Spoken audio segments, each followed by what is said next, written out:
여보, 이번 월급부터 각자 돈 관리하자. 당신 먹여 살리는 거 이제 지긋지긋해.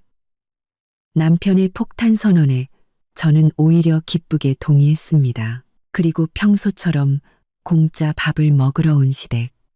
식구들이 부엌에 들어서는 순간 그들은 눈앞에 펼쳐진 광경에 비명을 지르고 말았죠. 안녕하세요. 여러분의 따뜻한 공감 채널 가족 일기입니다. 오늘 이야기도 여러분의 많은 관심과 응원 부탁드리며 시작하기 전에 구독과 좋아요 꼭 눌러주세요. 그럼 시작하겠습니다. 서연은 아침 6시 알람 소리에 눈을 떴습니다. 창밖은 아직 어두웠지만 아침을 서두르는 것을 좋아하지 않았죠. 남편 준호가 깨지 않도록 조용히 일어나 가운을 걸치고 욕실로 향했습니다. 차가운 물에 세수를 하니 잠이 완전히 달아났습니다. 그녀는 32살이었고 그중 8년은 대형 국제 물류회사에서 일했습니다. 처음에는 평범한 사무직으로 시작했지만 지금은 국제 운송 파트의 팀장이었습니다. 월급은 500만 원에 분기별로 나오는 성과급은 200만 원에 달할 때도 있었습니다. 물론 일은 쉽지 않았습니다. 컨테이너가 세관에 묶이거나 서류가 잘못 처리되거나 공급처에서 납기를 어기는 등 온갖 돌발 상황이 끊이지 않는 스트레스가 많은 업무였죠. 하지만 서연은 어떤 상황에서든 빠르게 결단을 내리고 해결책을 찾아내는 능력이 있었습니다. 부엌으로 간 그녀는 커피 머신을 켜고 아침 식사 재료를 꺼냈습니다. 요리는 그녀에게 힘든 하루를 보낸 뒤 긴장을 푸는 방법이었습니다. 손으로 채소를 썰거나 반죽을 만드는 동안 머리는 끝없는 전화와 이메일에서 벗어나 쉴 수 있었죠. 주말에는 부엌에서 오시간을 보내며 새로운 레시피에 도전하기도 했습니다. 그것은 그녀에게 진정한 즐거움이었습니다.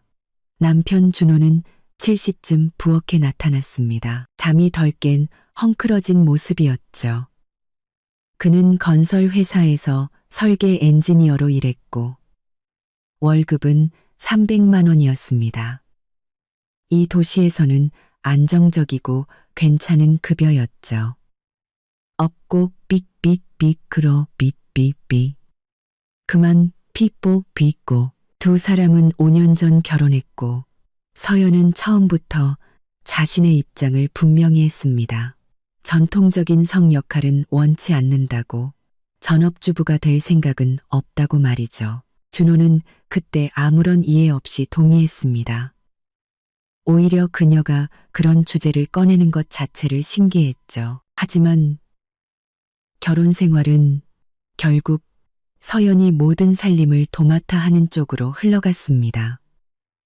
그래야만 해서가 아니라 그녀가 좋아했기 때문입니다. 집이 깨끗하게 정돈되어 있으면 마음이 편안해졌고 요리는 취미가 되었습니다. 준호는 단 한 번도 그녀에게 살림을 강요한 적이 없었고 그저 모든 것을 당연하게 받아들였습니다. 오늘 아침 메뉴는 구수한 된장찌개와 갓 지은 밥, 그리고 몇 가지 밑반찬이었습니다. 준호는 말없이 스마트폰으로 뉴스를 보며 밥을 먹었습니다. 커피를 다 마신 서연은 남편을 바라봤습니다. 무언가 생각에 잠긴 듯 보였지만 굳이 묻지는 않았습니다. 누구나 혼자만의 생각은 있는 법이니까요. 아침 식사 후 9시 회의에 맞춰야 하는 준호가 먼저 집을 나섰습니다. 서연은 30분 정도 더 머물렀습니다. 설거지를 하고 식탁을 닦고 세탁기에 빨래를 넣었습니다. 모든 것이 기계처럼 빠르고 자연스럽게 이루어졌습니다. 사무실에서의 하루는 평소처럼 바쁘게 지나갔습니다.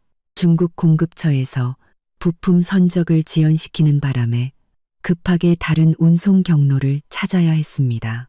3번의 화상회의, 수십 통의 이메일, 관세사와의 서류, 조율 끝에 점심시간이 되어서야 문제가 해결되었습니다. 김 부장님은 그저 만족스럽게 고개를 끄덕일 뿐이었습니다. 그는 서연이 어떤 어려운 상황에서도 해결책을 찾아내는 능력에 더 이상 놀라지 않았습니다. 퇴근길에 그녀는 집 근처 대형 마트에 들렀습니다. 내일은 토요일, 준호의 가족들이 오는 날이었습니다.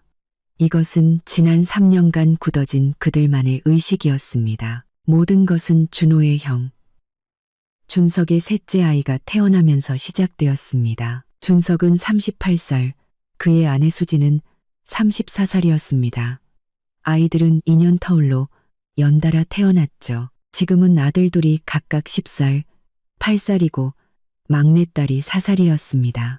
수지는 늘 지쳐 보였습니다. 24시간 아이들에게 시달렸고 준석은 항상 일 때문에 바빴습니다. 그때 준호와 준석의 어머니, 즉 시어머니가 토요일마다 서연과 준호네 집에서 모이자고 제안했습니다. 집도 더 넓고 서연이 음식 솜씨도 좋으니 수진이 일주일에 하루라도 부엌에서 해방되게 해주자는 이유였습니다. 서연은 반대하지 않았습니다. 대가족을 위해 요리하고 맛있게 먹는 얼굴을 보고 칭찬을 듣는 것을 좋아했기 때문입니다. 그녀는 카트를 가득 채웠습니다. 갈비찜용 소갈비, 2kg, 잡채용 소고기와 채소들, 해물파전용 해산물, 신선한 샐러드 채소, 그리고 디저트로 낼 샤인머스켓과 딸기, 애플망고 같은 과일들까지. 계산대에서 찍힌 금액은 45만 원, 꽤 큰 금액이었습니다. 서연은 카드로 결제하고 영수증을 지갑의 별도 주머니에 넣었습니다. 그녀는 모든 영수증을 모아 한 달에 한 번씩 지출 내역을 엑셀 파일에 정리하는 습관이 있었습니다. 돈을 아끼기 위해서가 아니라 돈이 어디에 쓰이는지 파악하는 것을 좋아했기 때문입니다. 그것은 그녀에게 안정감을 주었죠. 집에 도착하니 준호는 이미 소파에 노트북을 무릎에 올려놓고 앉아 있었습니다. 서연이 무거운 장바구니를 부엌으로 옮겨와 식료품을 정리하기 시작했습니다. 남편이 부엌으로 와서 식탁 위에 놓인 풍성한 재료들을 훑어보았습니다. 내일 어머님 오시지? 응, 아주버님이랑 형님이랑 조카들도. 많이도 샀네. 7명이나 되잖아. 우리까지 9명이고. 보통 남은 음식은 다 싸가시니까. 준호는 고개를 끄덕이고는 다시 노트북이 있는 거실로 돌아갔습니다. 서연은 재료들을 냉장고에 정리하며 내일 요리 순서를 머릿속으로 그렸습니다. 먼저 시간이 오래 걸리는 갈비찜부터 핏물을 빼고 양념에 재워둬야 했습니다. 갈비찜이 익는 동안 잡채를 만들고 전을 부치고 샐러드를 준비하면 될 겁니다. 토요일은 일찍 시작되었습니다. 아침 8시 서연은 이미 앞치마를 두르고 부엌에서 갈비 핏물을 빼고 있었습니다. 집중을 돕는 잔잔한 재즈 음악을 틀어놓고 큰 머그잔에 커피를 가득 담아 마시며 요리에 몰두했습니다. 갈비찜은 밤, 대추, 은행 등 갖은 재료를 넣어 정성껏 만들었습니다. 잡채는 바로 무쳐내야 면이 불지 않고 맛있기에 손님들이 오기 직전에 완성할 계획이었죠. 서연은 능숙하고 정확하게 움직였습니다. 마치 손이 모든 순서를 기억하는 것 같았습니다. 준호는 11시가 다 되어서야 일어났습니다. 잠이 덜 깬 얼굴로 편한 실내복 차림으로 부엌에 나왔습니다. 가스레인지 위에서는 이미 갈비찜이 맛있게 끓고 있었고 식탁 위에는 잡채와 샐러드에 들어갈 채소들이 산더미처럼 썰려 있었습니다. 침이 꼴깍 넘어가는 맛있는 냄새가 집안 가득했습니다. 뭐 도와줄 거 없어? 거실에 상 좀 펴고 수저랑 그릇 좀 놔줄래? 새 수저 받침은 서랍장 맨 위에 있어. 그는 순순히 그릇과 수저를 꺼내러 갔습니다. 서연은 디저트로 낼 과일을 깎고 있었습니다. 마지막 과일을 접시에 담아내고 있을 때 현관벨이 울렸습니다. 시계는 정확히 오후 1시를 가리키고 있었습니다. 시댁 식구들은 언제나 칼같이 시간을 지켰습니다. 시어머니가 가장 먼저 들어섰습니다. 58세의 다부진 체격의 여성으로 짧은 파마머리에 늘 어딘가 불만스러운 표정을 짓고 있었습니다. 그녀의 손에는 커다란 가방이 들려 있었는데 서연은 그 안에 빈 반찬통이 가득 들어있다는 것을 알고 있었습니다. 뒤이어 지친 기색이 역력한 형님 수진과 새아이, 그리고 아주버님 준석이 들어왔습니다. 남자아이들은 곧장 장난감이 있는 방으로 달려갔고 여자아이는 엄마 치마를 꼭 붙잡고 떨어지지 않았습니다. 서연은 준비한 음식들을 식탁 위에 차리기 시작했습니다. 윤기가 자르르 흐르는 갈비찜, 알록달록한 색감의 잡채, 노릇하게 구워진 해물파전, 신선한 채소 샐러드, 그리고 갓 지어 김이 모락모락 나는 쌀밥과 몇 가지 밑반찬들, 디저트로는 눈을 뗄 수 없을 만큼 예쁘게 담긴 과일 접시가 준비되었습니다. 시어머니는 식탁 주위를 꼼꼼히 둘러보며 말했습니다. 고생했네. 갈비찜 색깔은 잘 나왔다. 근데 잡채면이 좀 부른 것 같고 파전은 조금 더 바삭하게 부쳤으면 좋았을 텐데 그래도 뭐 먹을 만은 하겠네. 서연은 말없이 미소만 지었습니다. 시어머니는 항상 칭찬 한마디를 던진 뒤 반드시 흠을 잡아야 직성이 풀리는 사람이었습니다. 예전에는 그게 별로 거슬리지 않았는데 오늘은 왠지 마음이 따끔했습니다. 식사는 시끌벅적하게 오랫동안 이어졌습니다. 아이들은 방과 거실을 뛰어다녔고 식탁으로 부르는 데만 한참이 걸렸습니다. 막내딸은 밥은 안 먹고 과일만 먹겠다고 떼를 썼습니다. 어른들은 각자의 이야기를 늘어놓았습니다. 아주버님은 직장 상사가 얼마나 자신을 못살게 구는지 하소연했고 형님은 유치원 선생님이 아이들을 제대로 돌보지 않는 것 같다며 불평했습니다. 시어머니는 쥐꼬리만 한 연금으로는 도저히 살 수 없다며 물가는 매일 오르는데 큰일이라고 한탄했습니다. 준호는 대부분 조용히 듣고만 있다가 가끔씩 별 의미 없는 말을 툭툭 던졌습니다. 서연 역시 조용히 앉아 그들을 지켜보았습니다. 자신이 만든 음식을 사람들이 맛있게 먹는 모습을 보는 것은 즐거운 일이었지만 오늘은 그 즐거움이 예전 같지 않았습니다. 식사가 끝나고 모두가 배부르게 등을 기댔을 때 시어머니는 늘 그랬듯 가방에서 반찬통들을 꺼냈습니다. 크고 작은 플라스틱 통들이었죠. 그녀는 남은 음식들을 체계적으로 담기 시작했습니다. 남은 갈비찜의 절반을 한 통에, 잡채 전부를 다른 통에, 파전과 밑반찬들까지. 서연은 자신이 5시간과 45만 원을 들여 만든 음식이 반찬통에 담겨 떠날 채비를 하는 것을 조용히 지켜보았습니다. 예전에는 이게 당연하다고 생각했습니다. 음식이 남아서 버리는 것보다야 낫고 아이가 셋이나 되는 아주버님 댁에 도움이 될 테니까요. 하지만 오늘 반찬통을 넘치도록 채우는 시어머니의 모습을 보니 문득 짜증이 밀려왔습니다. 잡채가 불었다는 말 때문이었을까요? 아니면 파전에 대한 지적 때문이었을까요? 어쩌면 지난 3년간 쌓여온 무언가가 터져나온 것인지도 모릅니다. 시댁 식구들은 저녁 6시쯤 돌아갔습니다.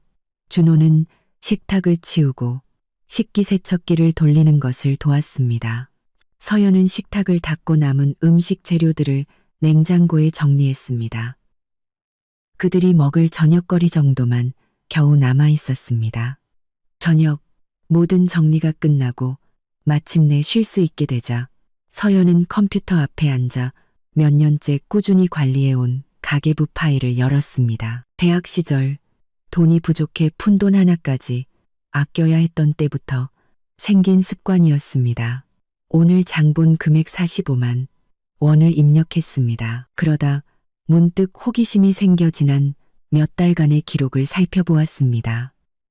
토요일 저녁 식사를 위한 지출 항목이 눈에 띄었습니다. 38만 원, 42만 원, 50만 원, 47만 원. 숫자들이 눈앞을 스쳐 지나갔습니다.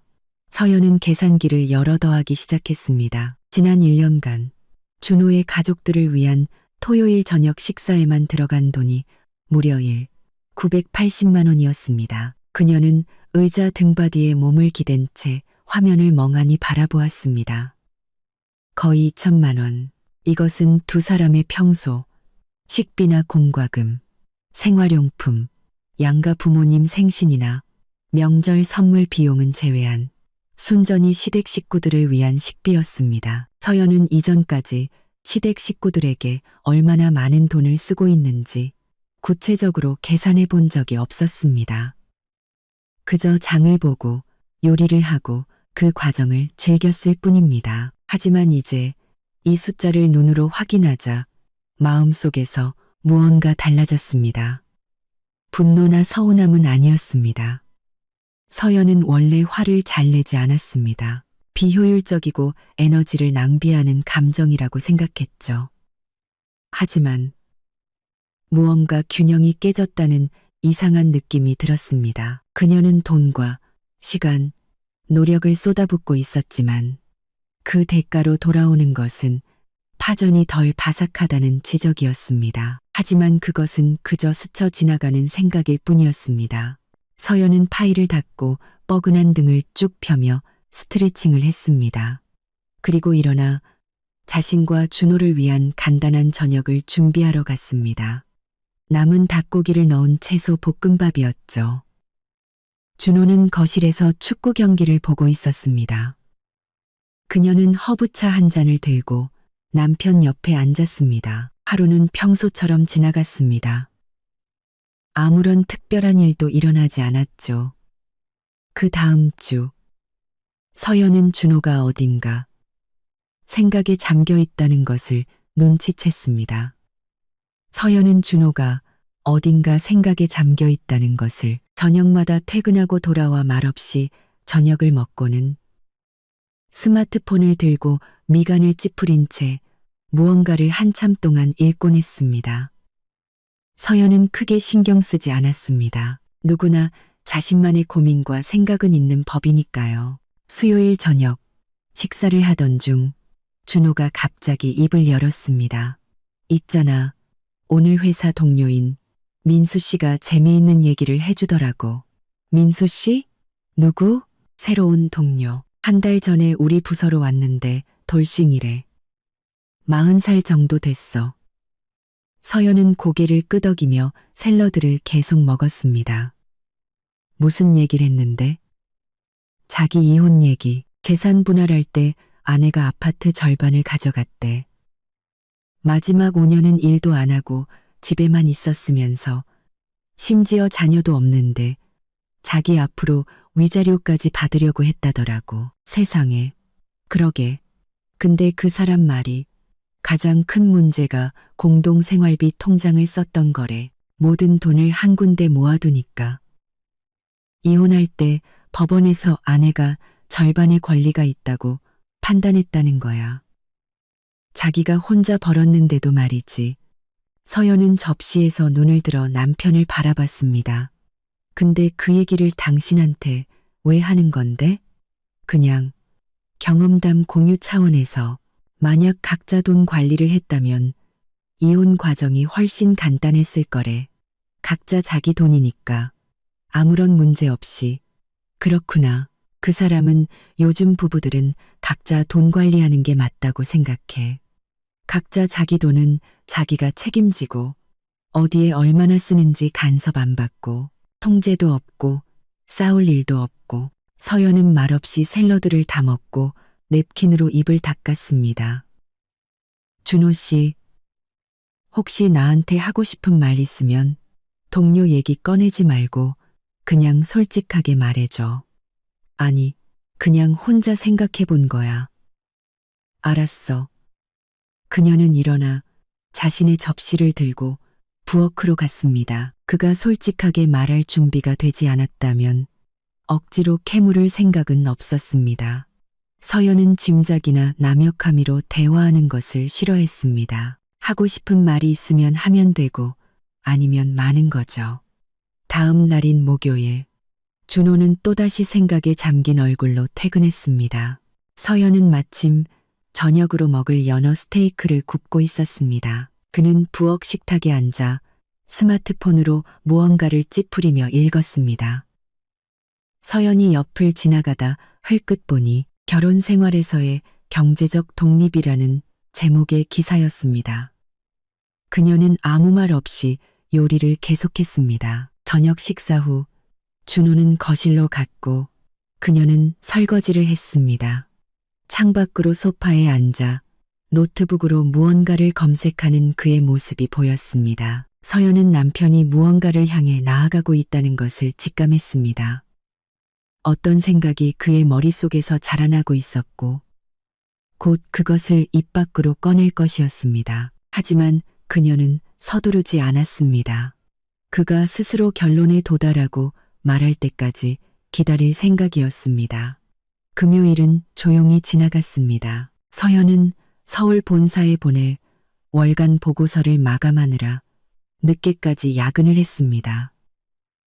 밤 10시가 다 되어 피곤한 몸으로 집에 돌아왔습니다.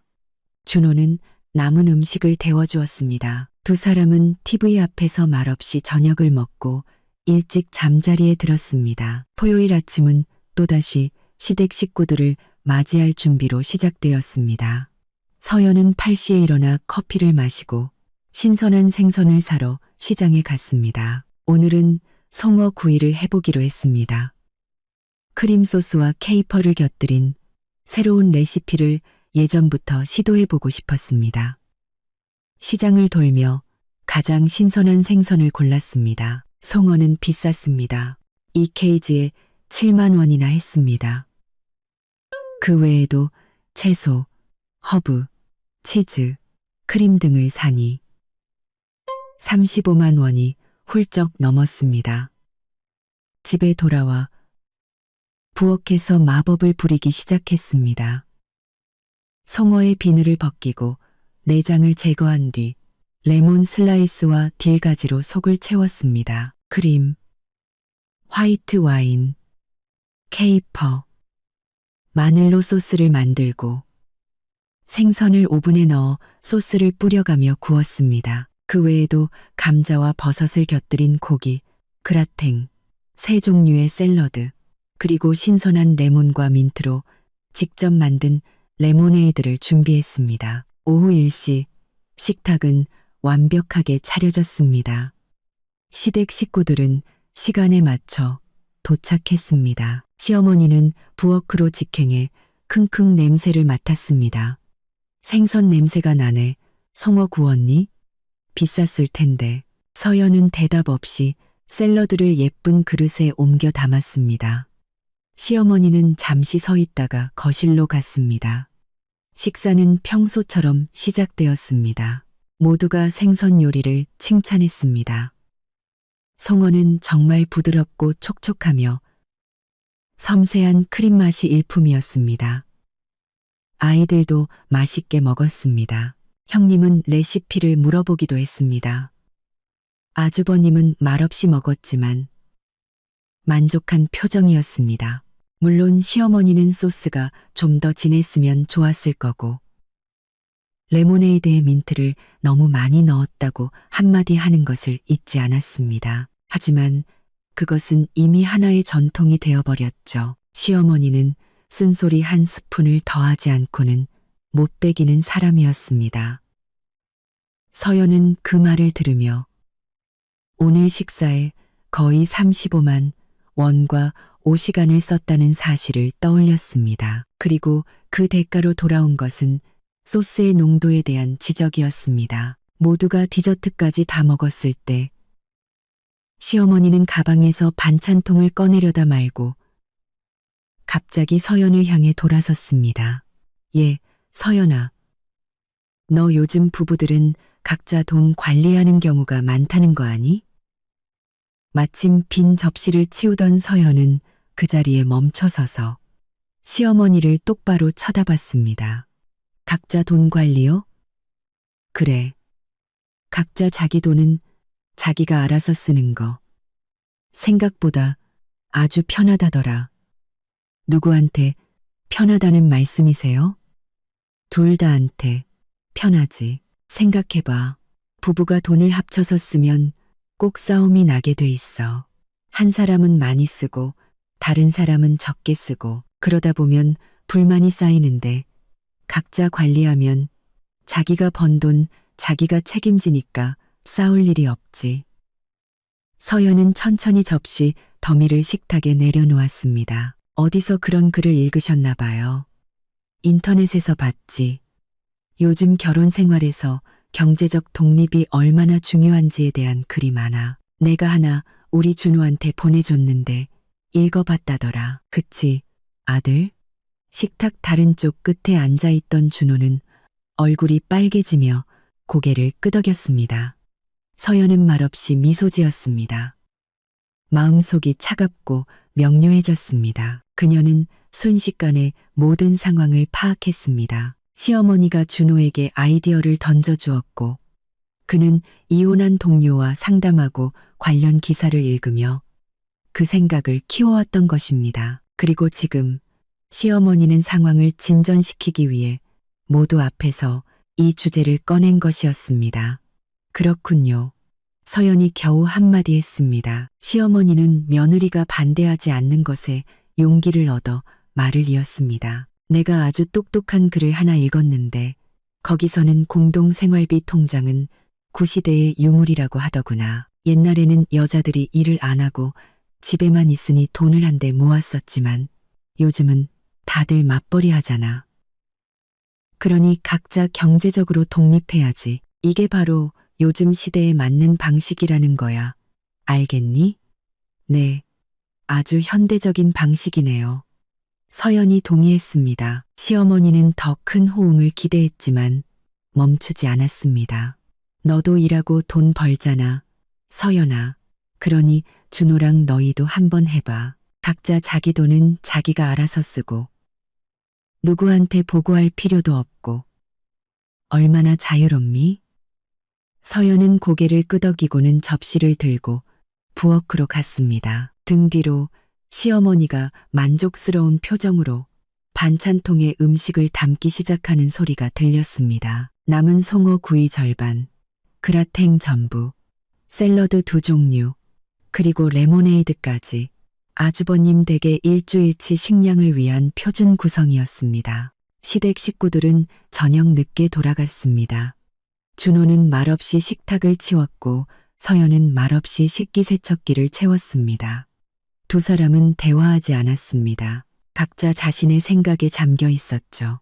부엌이 정리되었을 때 서연은 방으로 들어가 컴퓨터를 켜고 재무 관리 파일을 열었습니다. 선반 위 상자에서 지난 1년간의 영수증을 모두 꺼내 앞에 펼쳐놓고 은행 앱을 열어 카드 명세서를 모두 다운로드했습니다. 그리고 계산을 시작했습니다. 준호의 가족들을 위한 토요일 저녁 식사 1년간 일 980만 원, 순수 식재료 값만, 두 사람의 평소 식비 한 달에 약 80만 원, 1년이면 960만 원, 공과금 한 달에 약 30만 원, 1년이면 360만 원, 원칙적으로 절반씩 부담해야 하니 각자 180만 원, 생활용품, 세제, 휴지, 샴푸 등 한 달에 약 15만 원, 1년이면 180만 원, 의류비, 서연은 소박하지만 품질 좋은 옷을 입었습니다. 옷을 자주 사지는 않았지만 한 번 사면 오래 입었죠.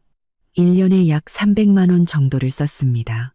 양가 선물, 시어머니 생신 선물로 20만 원, 아주버님 생신 20만 원, 형님 생신 10만 원, 조카 셋에게 각각 10만 원씩, 총 30만 원, 설, 추석 명절 선물까지 합치면 친정 부모님 선물까지 1년에 약 300만 원. 서연은 모든 지출을 항목별로 나누어 상세한 표를 만들었습니다.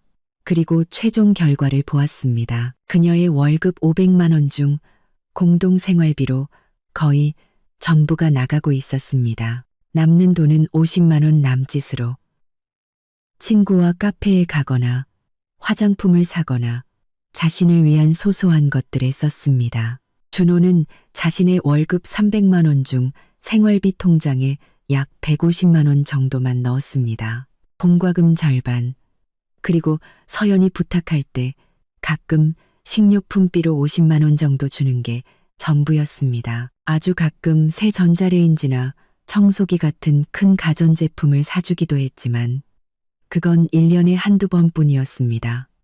나머지 150만 원은 자신을 위해 썼습니다. 그가 좋아하는 최신 전자기기를 사는데 말이죠. 6개월마다 새 스마트폰이나 스마트워치를 샀습니다. 금요일마다 친구들과 만나 맥주를 마시며 축구를 보는데도 돈이 들었습니다. 그리고 연금이 부족하다며 수시로 돈을 붙여달라는 어머니를 돕는데도 썼습니다. 서연은 표를 저장하고 노트북을 닫았습니다. 그리고 일어나 부엌으로 가 민트차를 우려 창가에 앉았습니다. 도시의 야경을 바라보며 생각에 잠겼습니다. 각자 돈 관리, 현대적인 방식, 각자 알아서 흥미로운 아이디어였습니다. 특히 그녀가 이 제안에 정말로 동의했을 때 준호가 과연 얼마나 버틸 수 있을지 보는 것은 더욱 흥미로울 것 같았습니다. 서연은 차를 한 모금 마시며 씩 웃었습니다. 그녀는 화가 나거나 서운하지 않았습니다. 그저 지금부터 흥미로운 실험이 시작될 것이고 그 결과는 매우 의미심장할 것이라는 것을 알 뿐이었습니다. 다음 주 준호는 더욱 생각에 잠긴 듯 보였습니다. 몇 번이나 무언가 말을 하려다 망설였습니다. 서연은 마치 과학자가 실험 대상을 관찰하듯 호기심 어린 눈으로 그를 지켜봤습니다. 중요한 행동을 앞둔 실험 대상처럼 말이죠. 화요일 저녁, 그는 또다시 동료 민수 씨 이야기를 꺼냈습니다.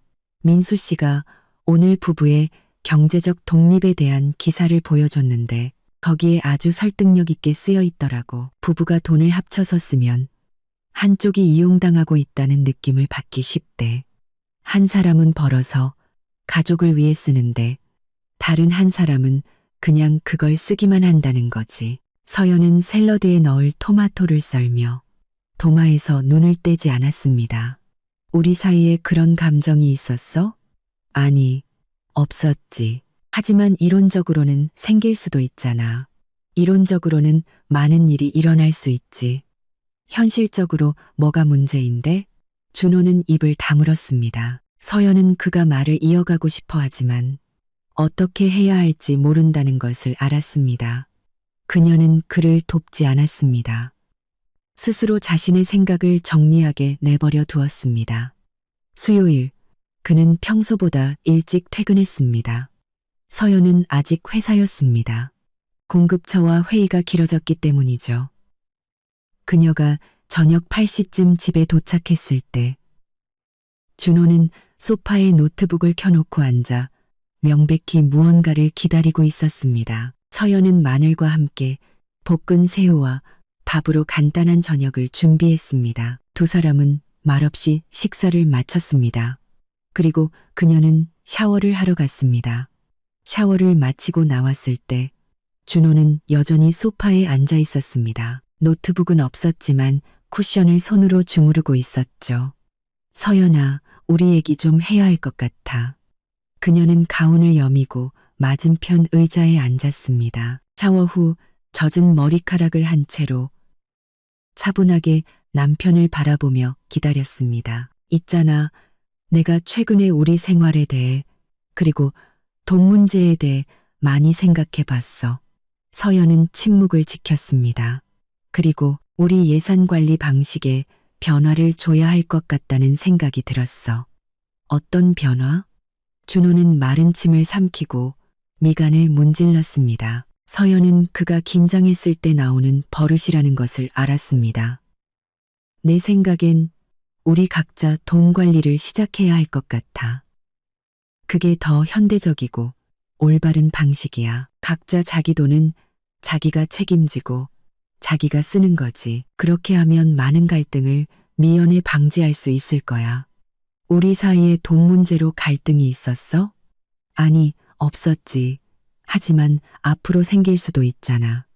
그렇구나. 그러니까 아직 없지만 이론적으로 생길 수 있는 갈등을 막기 위해 각자 돈 관리를 하자는 거구나. 준호는 말문이 막혔습니다. 그렇지. 그리고 이건 자유를 주잖아. 각자 자기 돈을 마음대로 쓸 수 있고, 누구한테 보고할 필요도 없고, 내가 당신한테 돈 쓴 내역 보고하라고 한 적 있어?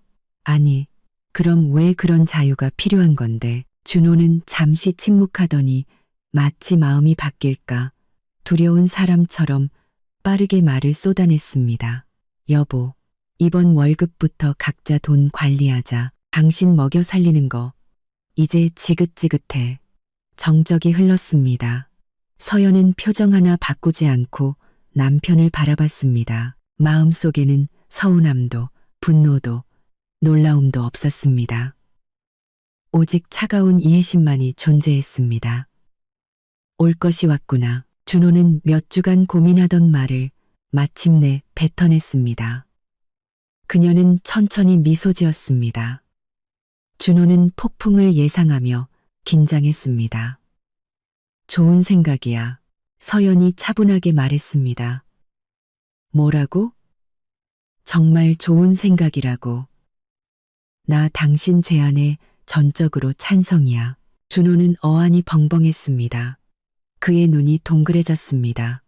당신 동의하는 거야? 물론이지. 각자 돈 관리하는 거 정말 현대적이고 올바른 방식이야. 각자 자기 돈은 자기가 책임지고 자기가 알아서 쓰는 거 공평하고 정의롭잖아. 안 그래? 당연하지. 그럼 내일부터 당장 시작하자. 미룰 필요 없잖아. 준호는 입을 벌린 채 앉아 있었습니다. 그는 분명 싸움, 눈물, 비난을 예상하고 그에 대한 반박 논리까지 준비해 놓았을 텐데 돌아온 것은 즉각적이고 기쁨에 찬 동의였습니다. 반대 안 하는 거야? 내가 왜 반대해야 하는데? 당신 말이 전적으로 옳아. 모든 사람은 경제적으로 독립해야지. 내일부터 새로운 삶을 시작하는 거야.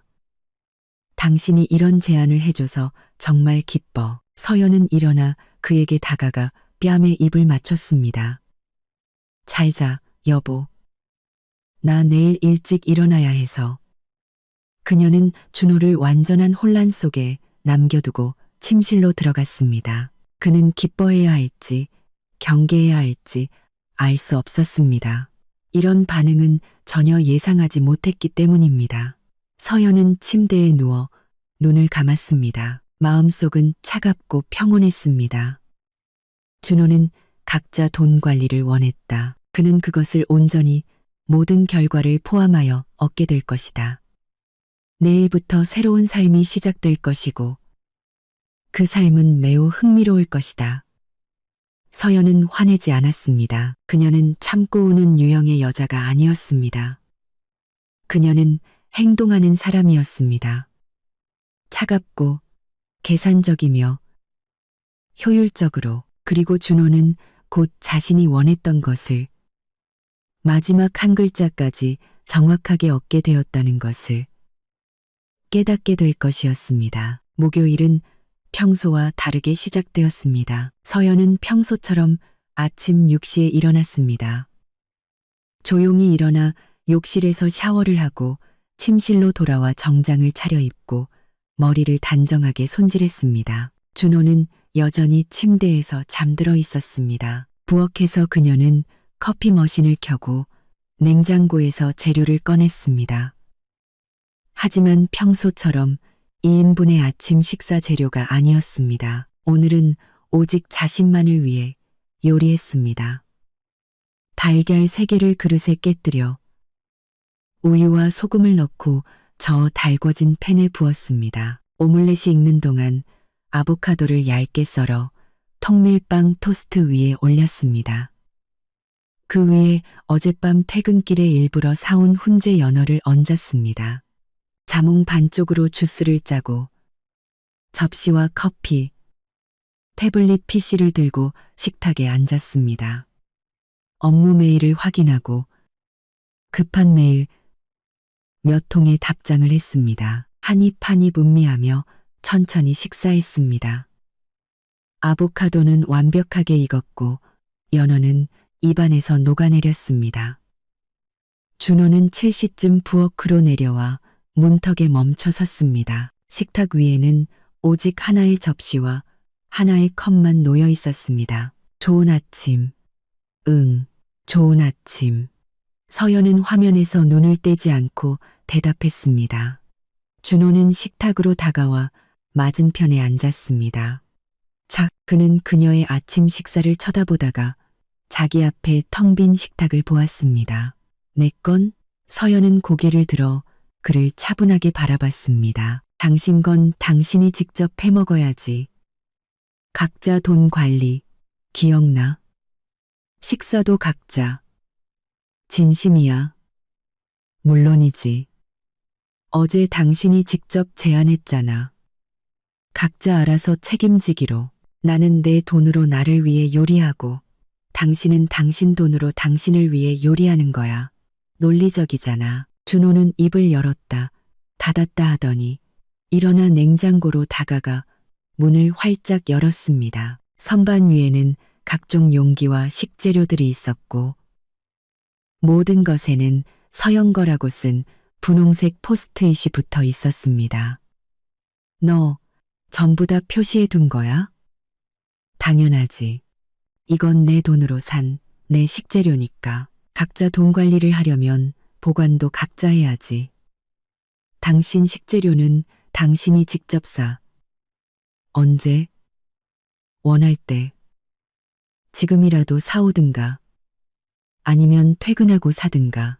편한 대로 해. 서연아, 너 지금 장난하는 거지? 아니, 나는 당신이 어젯밤에 세운 규칙을 따르는 것뿐이야. 각자 돈 관리는 각자 알아서 한다는 뜻이잖아. 혹시 다른 의미가 있었어? 준호는 그녀를 보며 아무 말도 하지 못했습니다. 서연은 차분하게 커피를 다 마시고 태블릿 PC를 가방에 넣었습니다. 일어나 자신의 그릇을 싱크대로 가져가 접시, 컵, 포크를 씻고 물기를 닦아 제자리에 두었습니다. 좋은 하루 보내. 그녀는 지나가며 한마디 던지고 부엌을 나섰습니다. 준호는 부엌 한가운데 멍하니 서 있었습니다. 다시 냉장고를 열어 포스트잇을 절망적으로 바라보다가 물병 하나를 꺼냈습니다. 거기에는 포스트잇이 붙어 있지 않았습니다. 컵에 물을 따라 단숨에 마시고 재킷을 들고 문을 쾅 닫고 아파트를 뛰쳐나갔습니다. 주차장에서 차에 앉아있던 서연은 문 닫히는 소리를 듣고 씩 웃으며 시동을 걸어 회사로 향했습니다. 업무 시간은 평소처럼 흘러갔습니다. 문제는 많지 않았고 모든 것이 순조롭게 해결되었습니다. 점심시간에 서연은 사무실 근처의 괜찮은 레스토랑에 가서 타이거 새우, 샐러드와 화이트 와인 한 잔을 주문했습니다. 5만 원을 썼지만 전혀 아깝지 않았습니다. 음식은 훌륭했습니다. 점심 식사 후 그녀는 스마트폰의 은행 앱을 열어 새로운 적금 계좌를 만들었습니다. 이름은 비상금 통장이라고 짓고 월급의 3분의 1인 150만 원을 이체했습니다. 만일의 사태를 대비한 그녀만의 개인적인 안전망이었습니다. 준호는 이 계좌의 존재를 몰랐고 알아서도 안 됐습니다. 각자 돈 관리니까요. 저녁에 서연은 대형마트에 들렀습니다. 카트를 끌고 천천히 매장을 돌며 식재료를 골랐습니다. 하지만 평소에 가족을 위해 사던 것들이 아니었습니다. 오늘은 오직 그녀 자신이 좋아하는 것들만 담았습니다. 킹크랩. 준호는 고무 같다며 질색하는 것이었죠. 1kg에 10만 원이 넘었습니다. 잘 익은 아보카도 5개. 준호는 아보카도를 맛없는 풀이라며 먹기를 거부했습니다.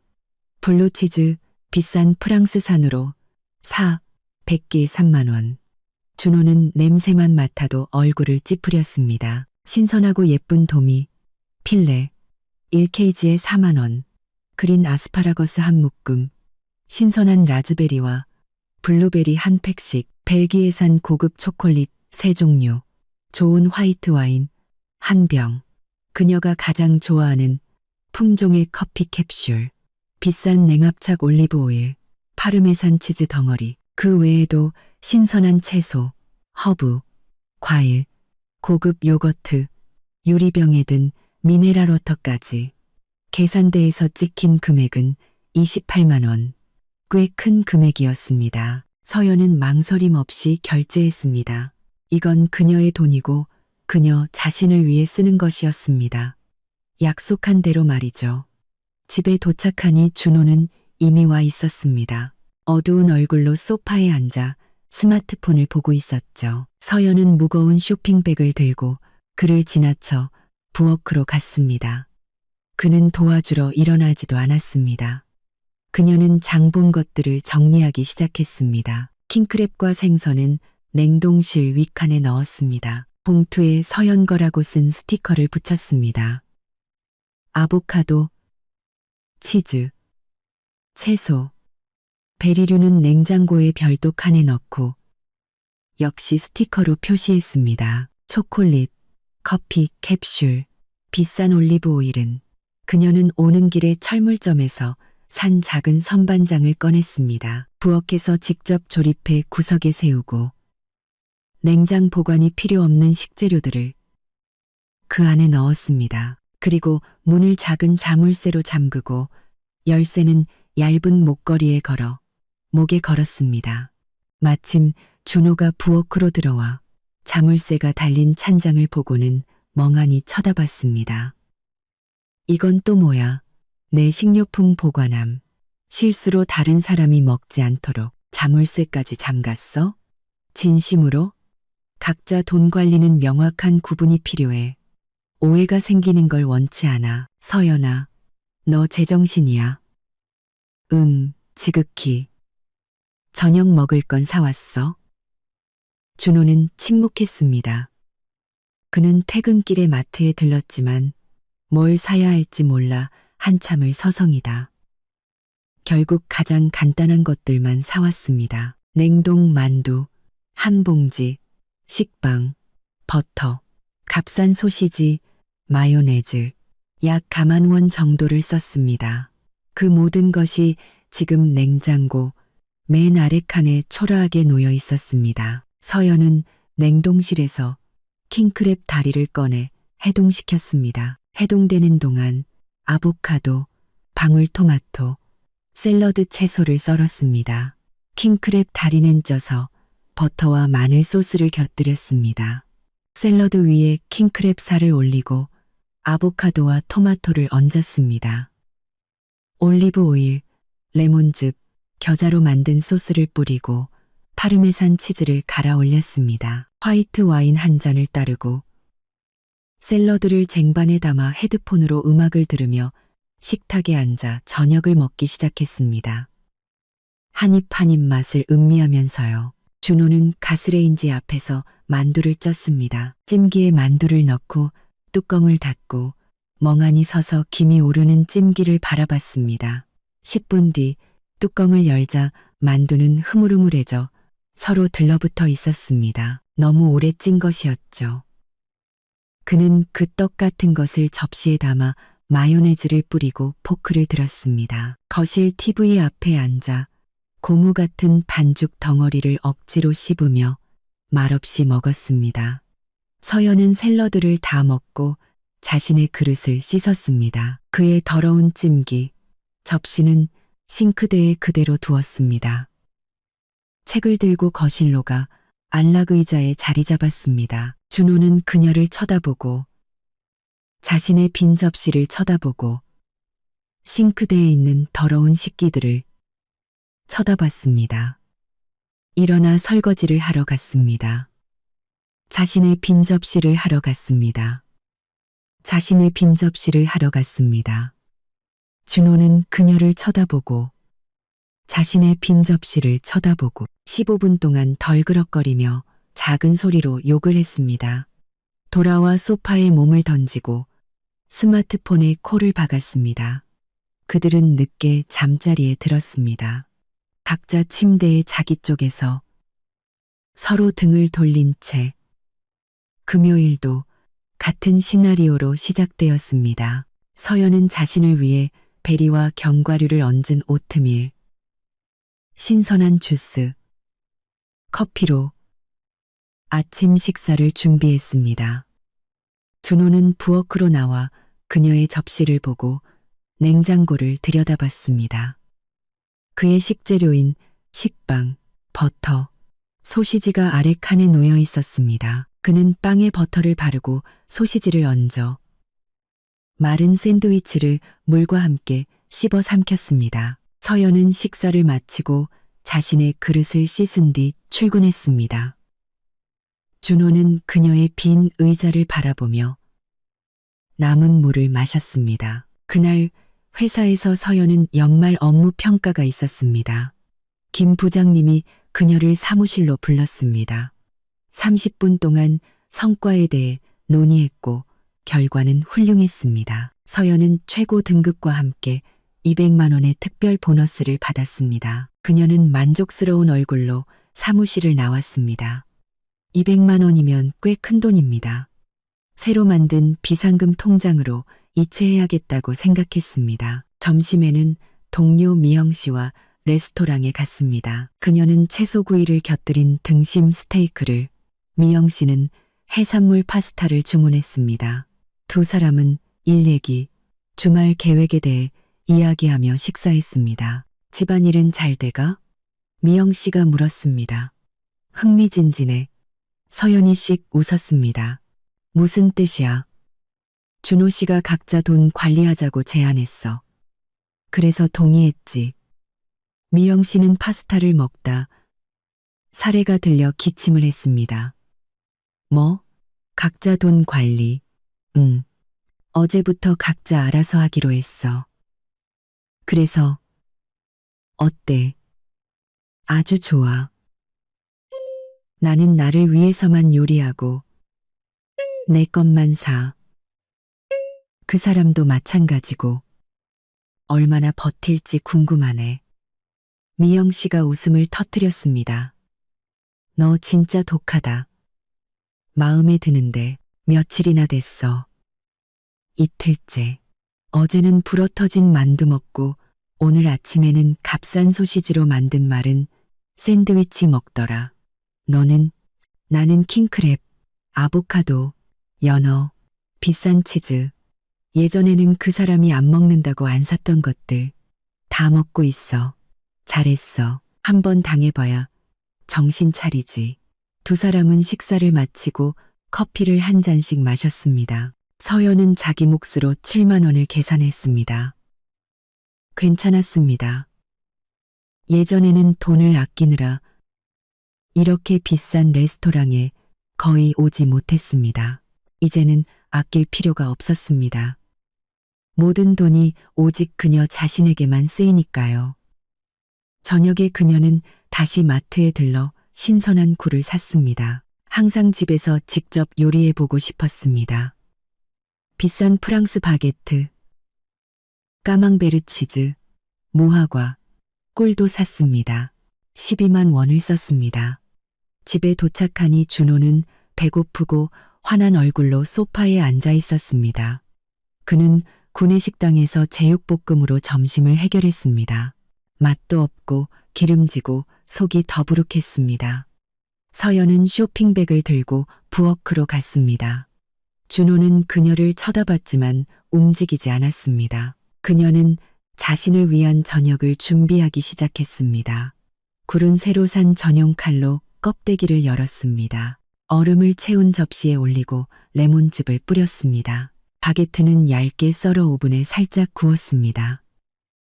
까망베르 치즈는 접시에 담고 옆에 무화과와 꿀을 곁들였습니다. 화이트 와인 한 잔을 따르고 부엌 식탁에 앉아 가벼운 음악을 틀었습니다. 굴을 맛보았습니다. 부드럽고 바다의 향이 가득했습니다. 와인과 함께 마신이 완벽했습니다. 준호가 부엌으로 나와 그 광경을 보았습니다.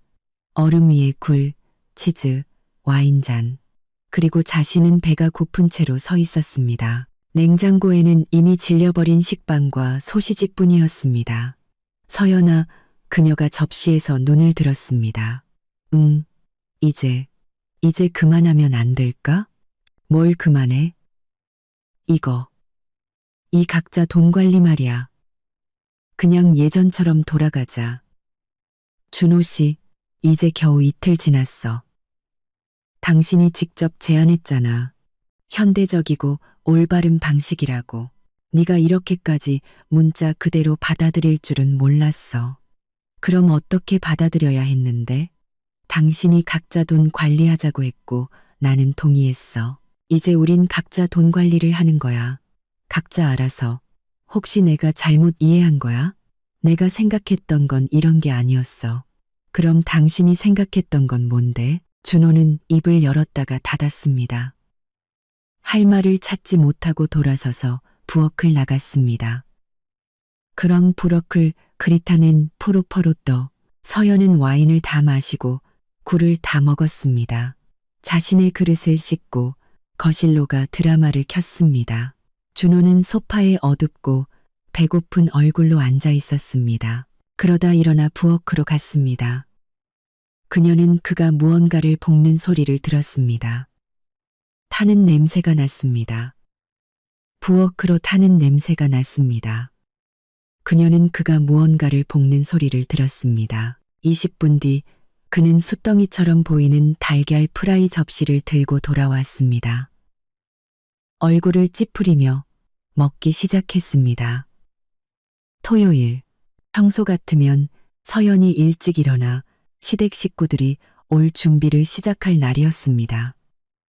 하지만 오늘은 10시에 일어나 침대에서 스마트폰을 보며 뒹굴었습니다. 서두를 필요가 없었죠. 준호도 11시쯤 늦게 일어났습니다. 거실로 나와 기지개를 켜고 하품을 하다가 문득 생각난 듯 말했습니다. 서연아, 오늘 어머님 오시는 날이잖아. 서연은 소파에 누워 책을 읽고 있었습니다. 응, 알아. 너 요리할 거야. 아니, 준호는 방 한가운데서 얼어붙었습니다. 안 한다니 무슨 말이야. 그냥 각자 돈 관리. 나는 손님을 위해 요리 안 해. 당신 부모님이니까 당신이 책임져야지. 대접하고 싶으면 직접 요리하든가 배달 음식을 시키든가 해. 서연아, 너 이럴 순 없어. 왜 안 돼? 당신 가족이잖아. 예전에는 우리 공동생활비로 내가 그분들 식사를 챙겼어. 이제는 예산이 분리됐잖아. 그러니까 당신이 당신 부모님을 대접하고 싶으면 당신 돈을 써. 그게 논리적이잖아. 하지만 당신이 항상 요리했잖아. 항상 그랬던 건 예전 얘기지. 지금은 규칙이 바뀌었어. 당신이 만든 규칙으로 말이야. 준호는 스마트폰을 들고 발코니로 뛰쳐나갔습니다. 서연은 끊어지는 대화 소리를 들었습니다. 그는 어머니에게 전화를 걸어 방문을 취소하거나 최소한 미루려고 했지만 시어머니는 단호했습니다. 이미 출발했다는 것이었습니다. 1시간 뒤면 도착할 거라고. 그는 창백한 얼굴로 발코니에서 돌아왔습니다. 벌써 오고 계신데 나 어떡하지? 내가 말했잖아. 요리하든가 주문하든가. 아직 시간 있어. 서연아, 제발 조언이라도 해줘. 나 이렇게 많은 사람들을 위해 요리해 본 적 없어. 인터넷에 레시피 널렸잖아. 아니면 레스토랑에 주문해. 1시간이면 배달될 거야. 그건 비싸잖아. 직접 요리하는 게 더 싸지. 선택해. 준호는 잠시 안절부절못하다가 재킷을 들고 문 밖으로 뛰쳐나갔습니다. 서연은 현관문이 쾅 닫히는 소리를 들었습니다. 서연은 현관문이 쾅 닫히는 소리를 들었습니다. 서연은 잠시 안절부절못하다가 그리고 그의 차 시동 거는 소리가 들렸습니다. 그녀는 태연하게 책을 계속 읽었습니다.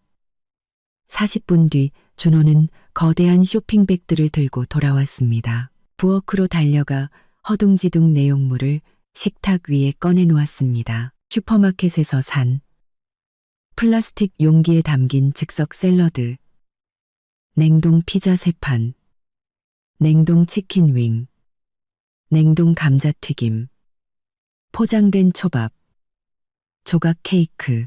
그는 오븐을 최고 온도로 켜고 모든 것을 닥치는 대로 집어넣기 시작했습니다.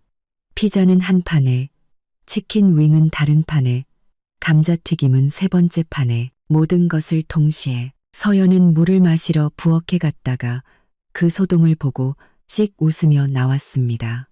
준호는 팽이처럼 빙빙 돌며 오븐 문을 열었다 닫았다 했습니다. 어떤 것은 타고 어떤 것은 읽지 않았습니다. 오후 일시 정각, 초인종이 울렸습니다. 서연이 문을 열었습니다. 문 앞에는 빈 반찬통이 든 가방을 든 시어머니와 아주버님, 형님, 그리고 새아이가 서 있었습니다. 시어머니는 들어오며 코를 킁킁거렸습니다. 이상한 냄새가 나네. 서연아, 뭐 만들었니? 아무것도 안 했어요. 안녕하세요. 들어오세요. 시어머니는 이해할 수 없다는 표정으로 며느리를 쳐다보고 거실로 들어갔습니다. 소파에 다시 앉아 책을 읽는 서연을 보고 물었습니다. 너 손님들이 왔는데 토요일에 책이나 읽고 있는 거니? 네, 읽고 있어요. 재미있는 책이거든요. 어서 앉으세요. 시댁 식구들은 거실로 들어와 소파에 앉았습니다. 아이들은 곧장 장난감이 있는 방으로 달려갔습니다. 아주버님과 형님은 서로 눈짓을 교환했습니다. 평소 같으면 그들이 도착할 때쯤 식탁은 이미 차려져 있었는데 지금 거실은 텅 비어 있었습니다. 준호가 땀에 젖어 빨개진 얼굴로 부엌에서 뛰쳐나왔습니다. 자, 이제 다 됐어요. 식탁 차릴게요. 그는 음식 접시를 들고 나오기 시작했습니다. 마트에서 산 용기 그대로 나온 샐러드, 예쁜 그릇에 옮겨 담지도 않았습니다. 반은 타고 반은 설익은 피자, 겉은 타고 속은 얼어있는 치킨 윙, 한 덩어리로 뭉쳐버린 감자튀김, 다 부서져 밥알이 흩어진 초밥, 거리탑 곽 가. 그는 이 모든 것을 식탁 위에 늘어놓았습니다. 시어머니는 경악스러운 표정으로 이 광경을 바라봤습니다. 아들, 이거 네가 한 거니? 네, 뭐 사서 데웠어요. 서연이는 요리 안 했어요. 시어머니는 며느리에게 돌아섰습니다. 왜? 서연은 책에서 눈을 떼고 시어머니를 차분하게 바라봤습니다. 각자 돈 관리요. 기억하세요? 3주 전에 저한테 이게 얼마나 편한 방식인지 설명해 주셨잖아요. 준호 씨가 어머님 조언을 받아들였어요. 이제 저희는 각자 알아서 해요.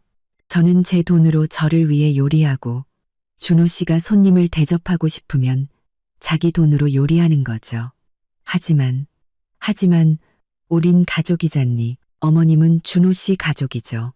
그러니 준호 씨가 어머님께 얼마를 쓰든 저는 상관없어요. 자기 돈이니까요.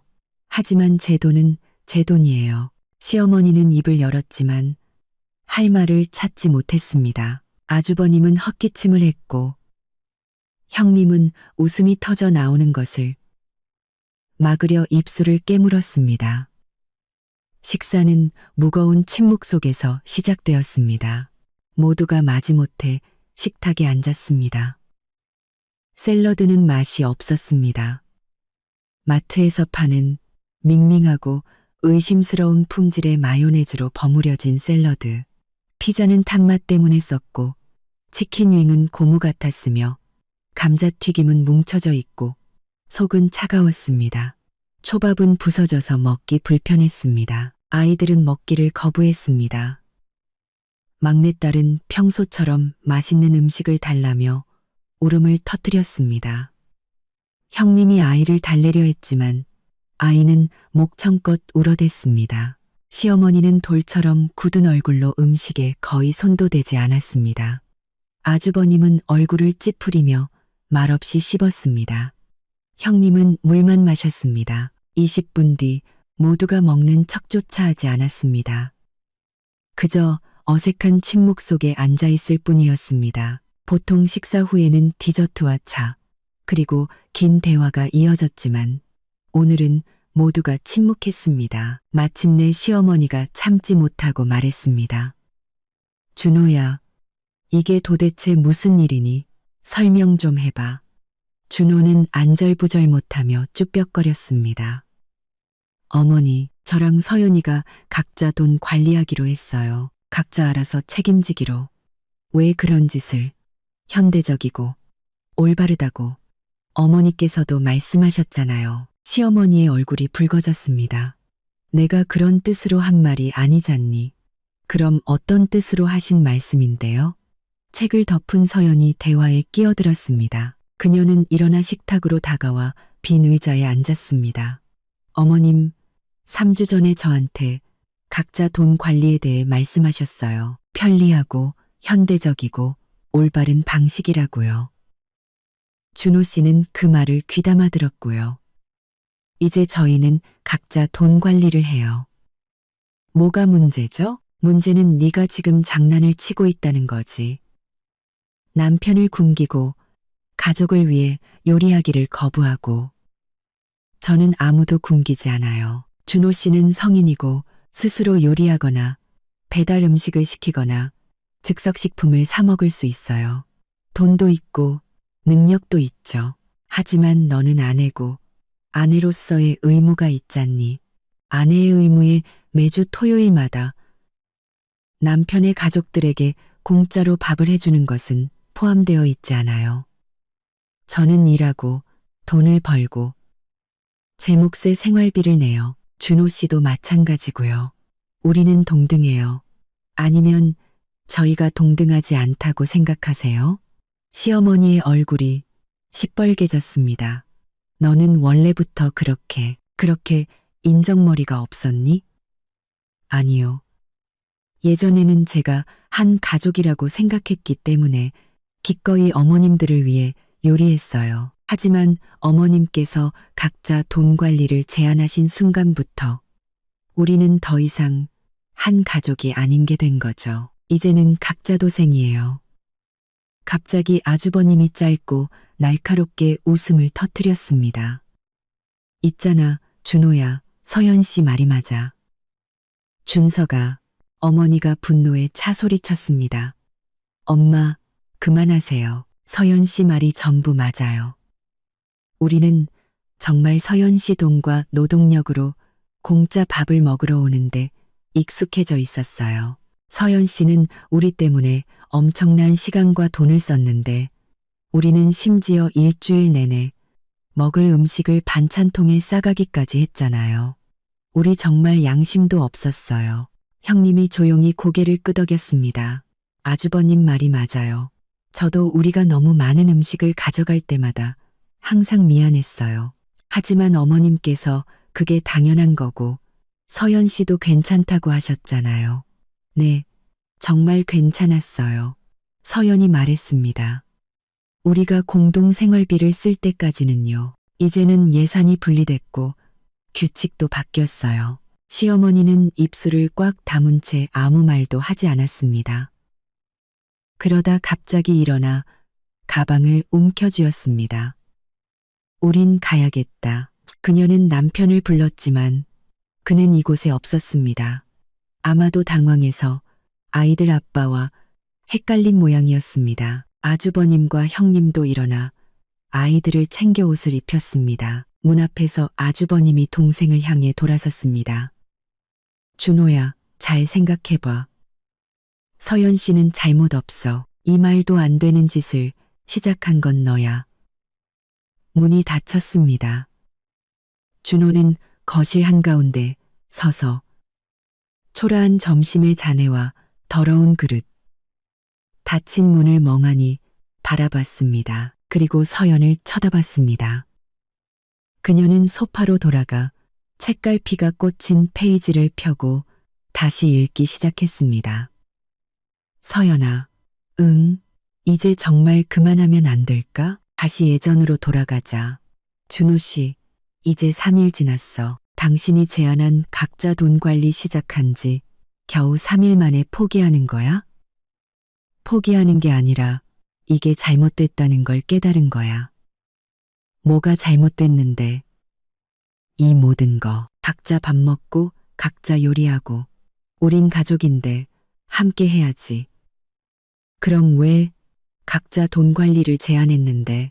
준호는 침묵했습니다. 이혼할 때 아내한테 재산을 다 뺏겼다는 동료 민수 씨 말을 듣고 각자 돈 관리에 대한 아이디어를 던져준 당신 어머니 말을 듣고 내가 당신을 이용하고 있고 당신 돈을 함부로 쓴다고 생각했던 거잖아.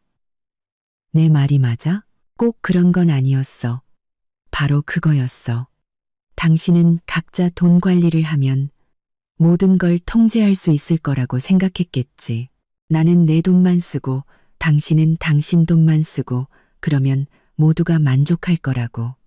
하지만 당신은 각자 돈 관리가 곧 각자의 삶을 의미한다는 건 생각 못했어.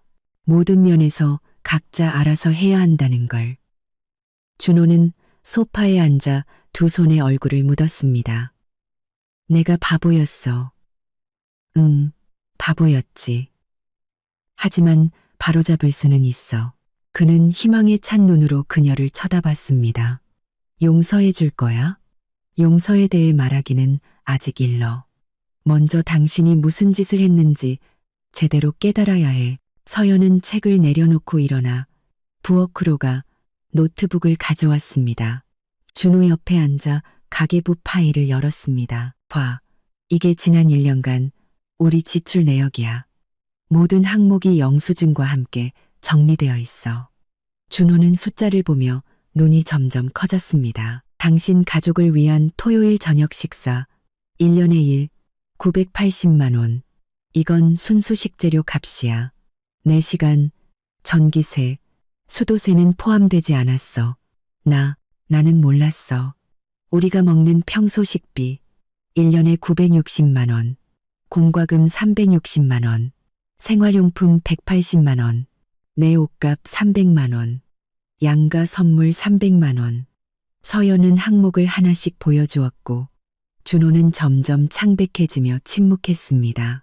결론적으로 내 월급 500만 원은 거의 전부가 가족 생활비로 나갔어. 남는 건 50만 원 정도. 내 개인적인 용돈이었지. 서연아, 나는 그리고 당신은 월급 300만 원 중에 150만 원 정도만 생활비로 썼어. 나머지 150만 원은 당신 자신을 위해 썼지. 전자기기, 친구들 그리고 당신 어머니 용돈으로. 이게 공평해?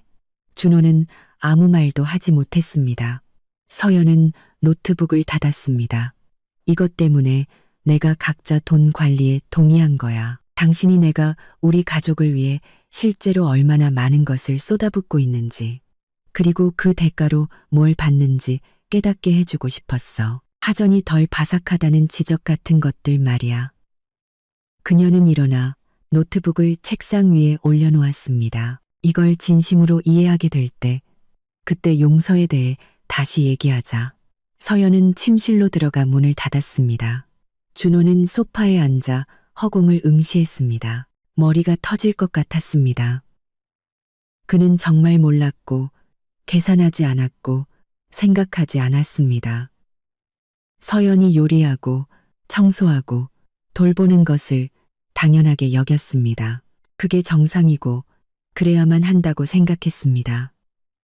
하지만 알고 보니 그는 그저 그녀의 호의를 이용하고 있었을 뿐이었습니다. 그녀가 하는 모든 일에 대한 대가를 치르지 않고 그녀 덕분에 편안하게 살면서 심지어 자신이 그녀를 먹여 살린다고 생각할 만큼 뻔뻔했습니다. 저녁에 그는 저녁을 해보려고 했습니다. 파스타를 삶고 참치 캔을 따서 섞었습니다.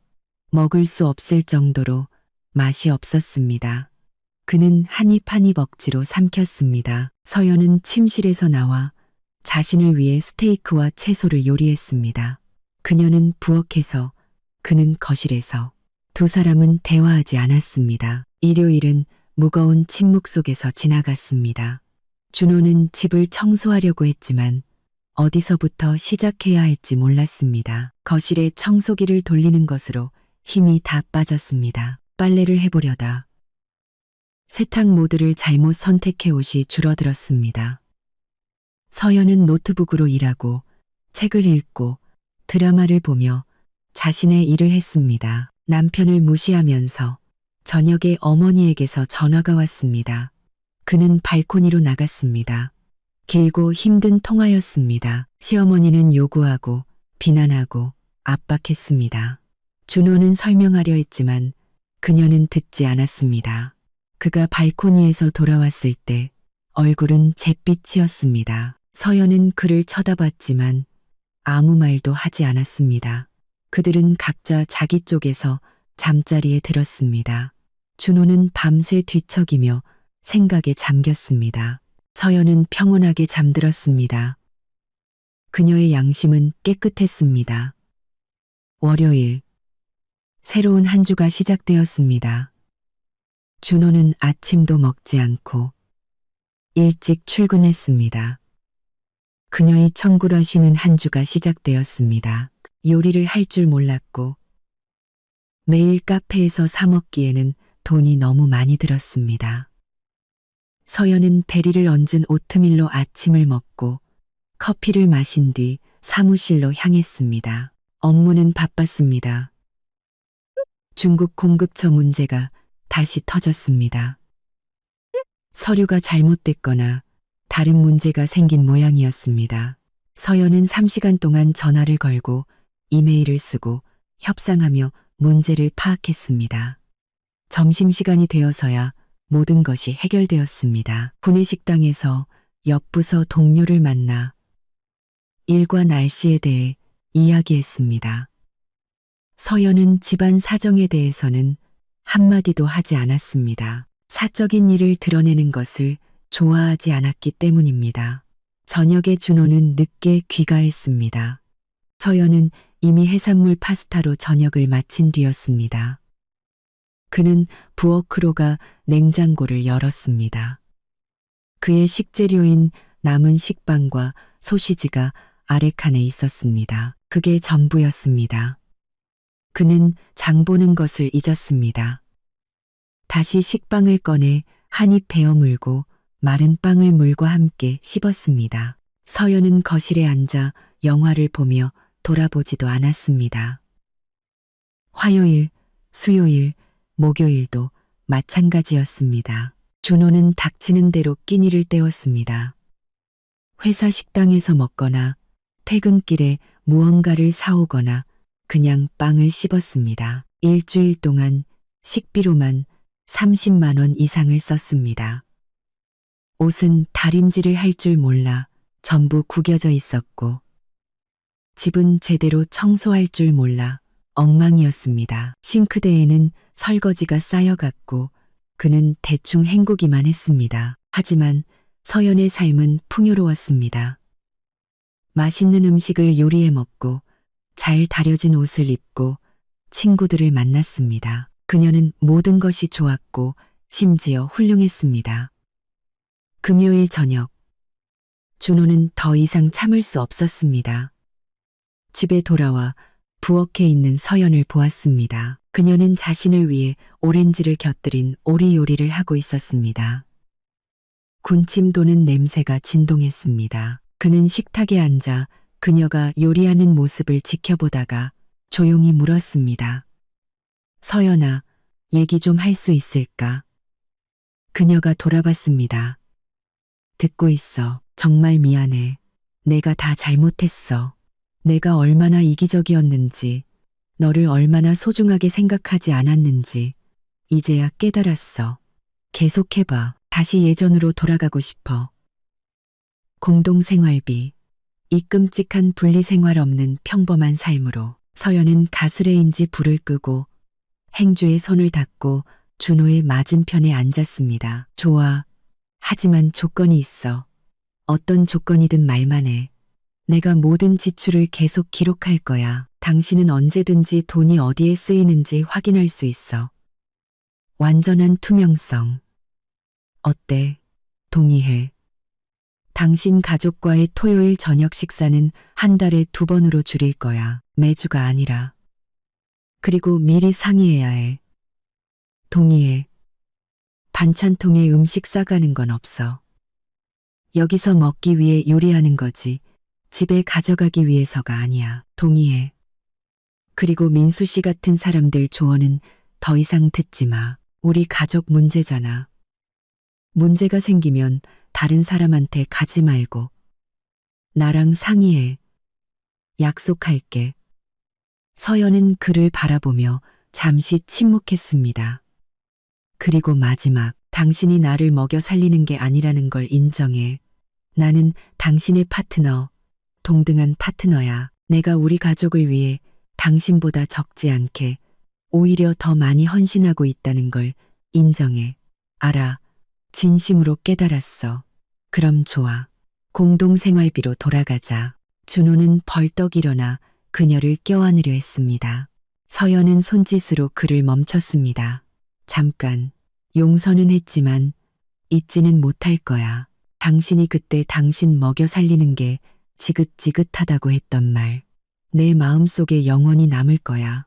서연아, 그런 뜻이 아니었어. 알아. 하지만 말은 이미 뱉어졌고 이제 나는 항상 기억할 거야. 결정적인 순간에 당신이 나를 지지하지 않고 비난했다는 걸. 그게 우리 사이의 무언가를 영원히 바꿔놓았어. 그녀는 일어나 가스레인지로 돌아가 저녁 준비를 계속했습니다. 하지만 이제는 자신만을 위해서가 아니라 두 사람을 위해서였습니다. 준호는 식탁에 앉아 그들의 관계에 무언가 중요한 것이 부서졌다는 것을, 그리고 그것을 부순 사람이 바로 자기 자신이라는 것을 깨달았습니다. 그날 부엌에서의 대화 이후 일주일이 지났습니다. 준호는 공동 생활비로 돌아가자고 간청했지만 서연은 동의하지 않았습니다. 그저 차가운 눈으로 그를 바라보며 말했습니다. 그를 바라보며 말했습니다. 아직 일러, 준호 씨. 당신은 아직 당신이 무슨 짓을 했는지 완전히 깨닫지 못했어. 그는 설득하려 했지만 그녀는 단호했습니다. 각자 돈 관리는 계속되었습니다. 모든 면에서 각자 알아서. 준호는 계속해서 인스턴트 식품과 값싼 식당 밥으로 끼니를 때웠습니다. 그의 옷은 구겨져 있었고 그의 책임 구역인 집안은 더러웠습니다. 그는 예전보다 훨씬 많은 돈을 쓰면서도 더 못한 삶을 살았습니다. 반면 서연은 활기가 넘쳤습니다. 고급 요리를 해먹고 잘 다려진 옷을 입고 편안하고 만족스러운 모습이었습니다. 그녀의 책임 구역인 집안은 반짝반짝 빛났습니다. 그녀는 돈을 모으고 친구들을 만나고 레스토랑에 갔습니다. 두 번째 주의 월요일, 준호에게 어머니로부터 전화가 왔습니다. 준호야, 이번 주 토요일에 갈게. 너희들 보고 싶어서. 그는 전화기를 든 채 얼어붙었습니다. 어머니, 혹시 안 오시면 안 될까요? 저희 지금 상황이 좀 복잡해서요. 무슨 상황? 우리가 아들네 집에 가는 것도 못하니? 점심때 맞춰서 갈게. 평소처럼. 어머니. 하지만은 무슨. 토요일에 보자. 그녀는 전화를 끊었습니다. 준호는 꺼진 화면을 보며 앉아 있었습니다. 어떡하지? 서연은 절대로 요리하지 않을 것이다. 그리고 그는 그렇게 많은 사람들을 위해 요리할 줄 몰랐습니다. 저녁에 그는 아내와 이야기하려 했습니다. 서연아, 토요일에 부모님이랑 형네 식구들 오신대. 그녀는 책을 읽으며 고개도 들지 않았습니다. 알아. 어제 통화하는 거 들었어. 도와줄 수 있어? 아니. 서연아, 제발. 딱 한 번만. 그녀는 책을 덮고 그를 쳐다봤습니다. 준호 씨, 우리 각자 돈 관리 중이야. 당신 가족, 당신 책임. 아주 공평하잖아. 하지만 난 요리할 줄 모르는 걸. 배워. 아니면 배달시키든가, 즉석식품을 사든가. 방법은 많잖아. 서연아. 아니, 준호 씨. 진심이야. 당신이 각자 돈 관리를 원했고 그걸 얻었잖아. 이제 받아들여. 그녀는 일어나 침실로 가버렸습니다. 준호는 소파에 앉아 머리를 쥐어뜯었습니다. 그는 일주일 내내 스트레스에 시달렸습니다. 뭘 사야 할지, 뭘 요리해야 할지, 7명을 위한 점심을 어떻게 준비해야 할지 고민했습니다. 인터넷에서 레시피를 찾아봤지만 모두 너무 복잡해 보였습니다. 목요일, 그는 마침내 결심했습니다. 회사 근처의 비싼 레스토랑에 가서 토요일 배달 음식을 주문했습니다. 샐러드, 메인 요리, 디저트까지 모두 예쁘게 포장된 레스토랑 수준의 음식이었습니다. 35만 원을 결제했습니다. 월급의 거의 절반에 가까운 돈이었지만 선택의 여지가 없었습니다. 금요일 저녁, 그는 서연에게 말했습니다. 레스토랑에서 음식 주문했어. 내일 점심때 배달될 거야. 잘했네. 재치 있네. 정말 요리 안 할 거야. 응, 식탁에 나오지도 않을 거야? 내가 왜? 그건 당신과 당신 가족들의 점심 식사잖아. 나는 초대받지 않았어. 서연아, 다들 네가 아프다고 생각할 거야. 마음대로 생각하라고 해. 준호는 설득이 소용없다는 것을 깨달았습니다. 무거운 마음으로 잠자리에 들었고 잠을 설쳤습니다. 토요일은 악몽처럼 시작되었습니다. 서연은 일찍 일어나 샤워하고 옷을 입고는 하루 종일 친구 집에 가 있을 거라고 선언했습니다. 저녁 늦게 돌아올 거니까 기다리지 마. 너 일부러 그러는 거지? 준호가 참지 못하고 소리쳤습니다. 아니, 그냥 이 서커스에 끼고 싶지 않아서. 행운을 빌어.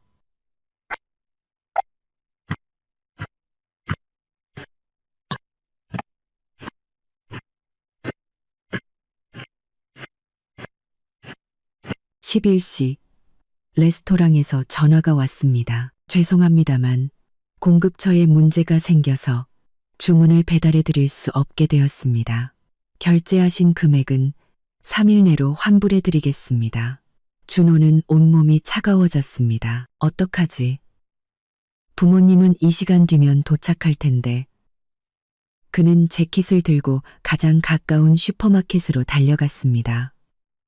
뭘 사야 할지 몰라 매장을 헤맸습니다. 결국 파스타 한 봉지, 참치캔, 식빵, 버터, 가장 싼 것들만 골랐습니다. 돈이 거의 남아있지 않았습니다. 월급은 바닥났고 다음 월급날은 일주일이나 남았습니다. 집에 돌아와 파스타 봉지를 뜯었습니다. 부엌에 서서 뭘 해야 할지 몰랐습니다. 삶아야 하는데 어떻게, 물은 얼마나, 시간은 얼마나. 그는 시도해봤습니다. 냄비에 물을 끓이고 파스타를 쏟아부었지만 비율을 잘못 맞췄습니다. 물이 너무 적어 파스타는 한 덩어리로 뭉쳐 냄비 바닥에 눌어붙었습니다. 준호는 욕을 하며 모든 것을 싱크대에 쏟아버렸습니다. 시계를 보니 12시 40분이었습니다. 20분 뒤면 부모님이 도착할 겁니다. 그는 패닉 상태에서 마지막 남은 파스타 봉지를 꺼냈습니다. 포장을 뜯어 마른 파스타를 접시에 쏟아부었습니다. 그냥 날 것 그대로 마른 파스타가 담긴 접시 3개를 식탁 위에 놓았습니다. 그 외에는 아무것도 없었습니다. 일시정각 초인종이 울렸습니다. 준호가 문을 열었습니다. 문 앞에는 빈 반찬통 가방을 든 시어머니와 아주버님, 형님, 그리고 새 아이가 서 있었습니다. 시어머니가 가장 먼저 들어오며 코를 킁킁거렸습니다. 이상하네. 아무 냄새도 안 나네. 서연이는 요리 안 했니? 들어오세요. 준호가 겨우 한마디 했습니다. 그들은 거실로 들어와 외투를 벗었습니다. 아이들은 방으로 달려갔습니다. 시어머니는 텅 빈 식탁을 둘러봤습니다. 음식은 어디에 있니? 아직 준비 안 됐어? 준비됐어요. 지금 가져올게요. 준호는 부엌으로가 3개의 접시를 들고 돌아와 식탁 위에 놓았습니다. 모두가 접시를 쳐다봤습니다. 각 접시에는 삶지 않은 날 것 그대로의 딱딱한 마른 파스타 한 줌이 담겨 있었습니다. 그저 봉지에서 쏟아부은 그대로 죽음 같은 침묵이 흘렀습니다. 아주버님이 가장 먼저 입을 열었습니다. 이게 뭐야? 준호는 시뻘개진 얼굴로 침묵했습니다. 청정 입을 열었습니다. 시어머니는 일어나 식탁으로 다가가 파스타 한 가닥을 집어 우두둑 부러뜨렸습니다. 이거 안 익었잖아. 그 순간 복도에서 서연이 나왔습니다. 그녀는 친구 집에 가지 않았습니다. 계속 침실에 앉아 기다리고 있었던 것입니다. 시댁 식구들이 돌아봤습니다. 서연은 문가에 서서 차분하고 옅은 미소를 띤 채였습니다. 그리고 시어머니가 소리쳤습니다. 이게 대체 뭐야? 얘가 우리한테 뭘 내놓은 거니? 서연은 천천히 식탁으로 다가와 마른 파스타가 담긴 접시들을 보고는 시댁 식구들을 향해 고개를 들었습니다. 아, 시댁 식구들이 평소처럼 공짜밥을 먹으러 와서 부엌에 들어갔을 때 그들은 눈앞의 광경에 비명을 질렀죠. 그녀는 의미심장한 침묵을 두었습니다. 제가 그들을 위해 마른 파스타를 준비했거든요. 심지어 삶지도 않았어요. 시어머니는 망연자실했습니다. 네, 네가 일부러 이런 짓을? 그냥 드시죠. 그냥 드시죠. 우리 각자 돈 관리하잖아요. 서연이 차분하게 말했습니다. 그리고 당신 식재료는? 그녀는 준호를 향해 돌아섰습니다. 파스타밖에 없었지? 그러니 맛있게 드세요. 흘리지 마시고요. 무덤 같은 침묵이 흘렀습니다. 시어머니는 입을 벌린 채 서 있었고 아주버님은 배를 움켜쥐었습니다. 웃는 건지 숨이 막히는 건지 알 수 없었습니다. 형님은 손으로 얼굴을 가렸습니다. 준호는 종이장처럼 하얗게 질렸습니다. 서연아, 너 안 갔었어? 아니, 침실에 앉아서 당신이 고생하는 거 지켜봤어.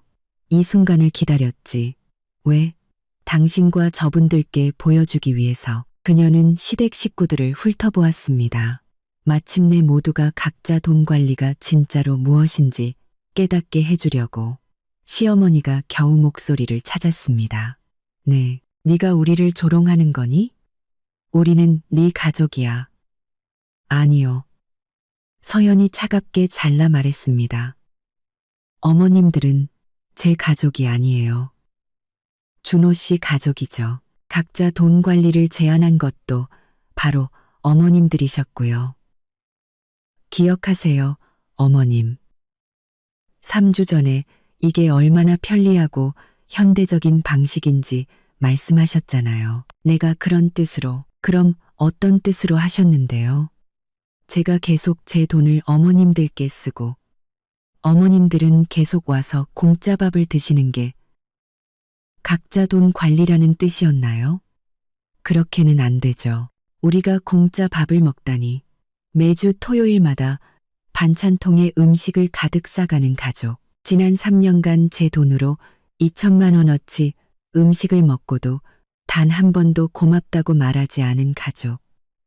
시어머니는 얼굴이 붉어졌다 하얘졌습니다. 나는 몰랐어. 물론 모르셨겠죠. 관심이 없으셨으니까요. 오셔서 드시고 비평하고 반찬통 채워서 가셨잖아요. 저는 돈과 시간, 노력을 쏟고 그 대가로 잡채면이 불었다는 지적이나 받았고요. 형님이 조용히 말했습니다. 서연 씨 말이 맞아요. 저희가 정말 서연 씨의 친절을 이용했어요. 아주버님이 고개를 끄덕였습니다. 엄마, 서연 씨 말이 맞아요. 우리는 기생충처럼 행동했어요. 시어머니는 아들과 며느리, 그리고 마른 파스타가 담긴 접시를 번갈아 쳐다봤습니다. 이건 굴욕적이야. 네. 서연이 동의했습니다. 준호 씨가 저한테 자기를 먹여 살리는 게 지긋지긋하다고 했을 때 제가 느꼈던 감정이 바로 그거예요. 내가 모든 것을 바치는 사람이 내가 자기한테 얹혀 산다고 비난할 때 느끼는 그 굴욕감. 그녀는 준호를 향해 돌아섰습니다. 이제 알겠어? 당신의 보잘것없는 돈으로 가족들을 먹여 살리는 게 어떤 기분인지.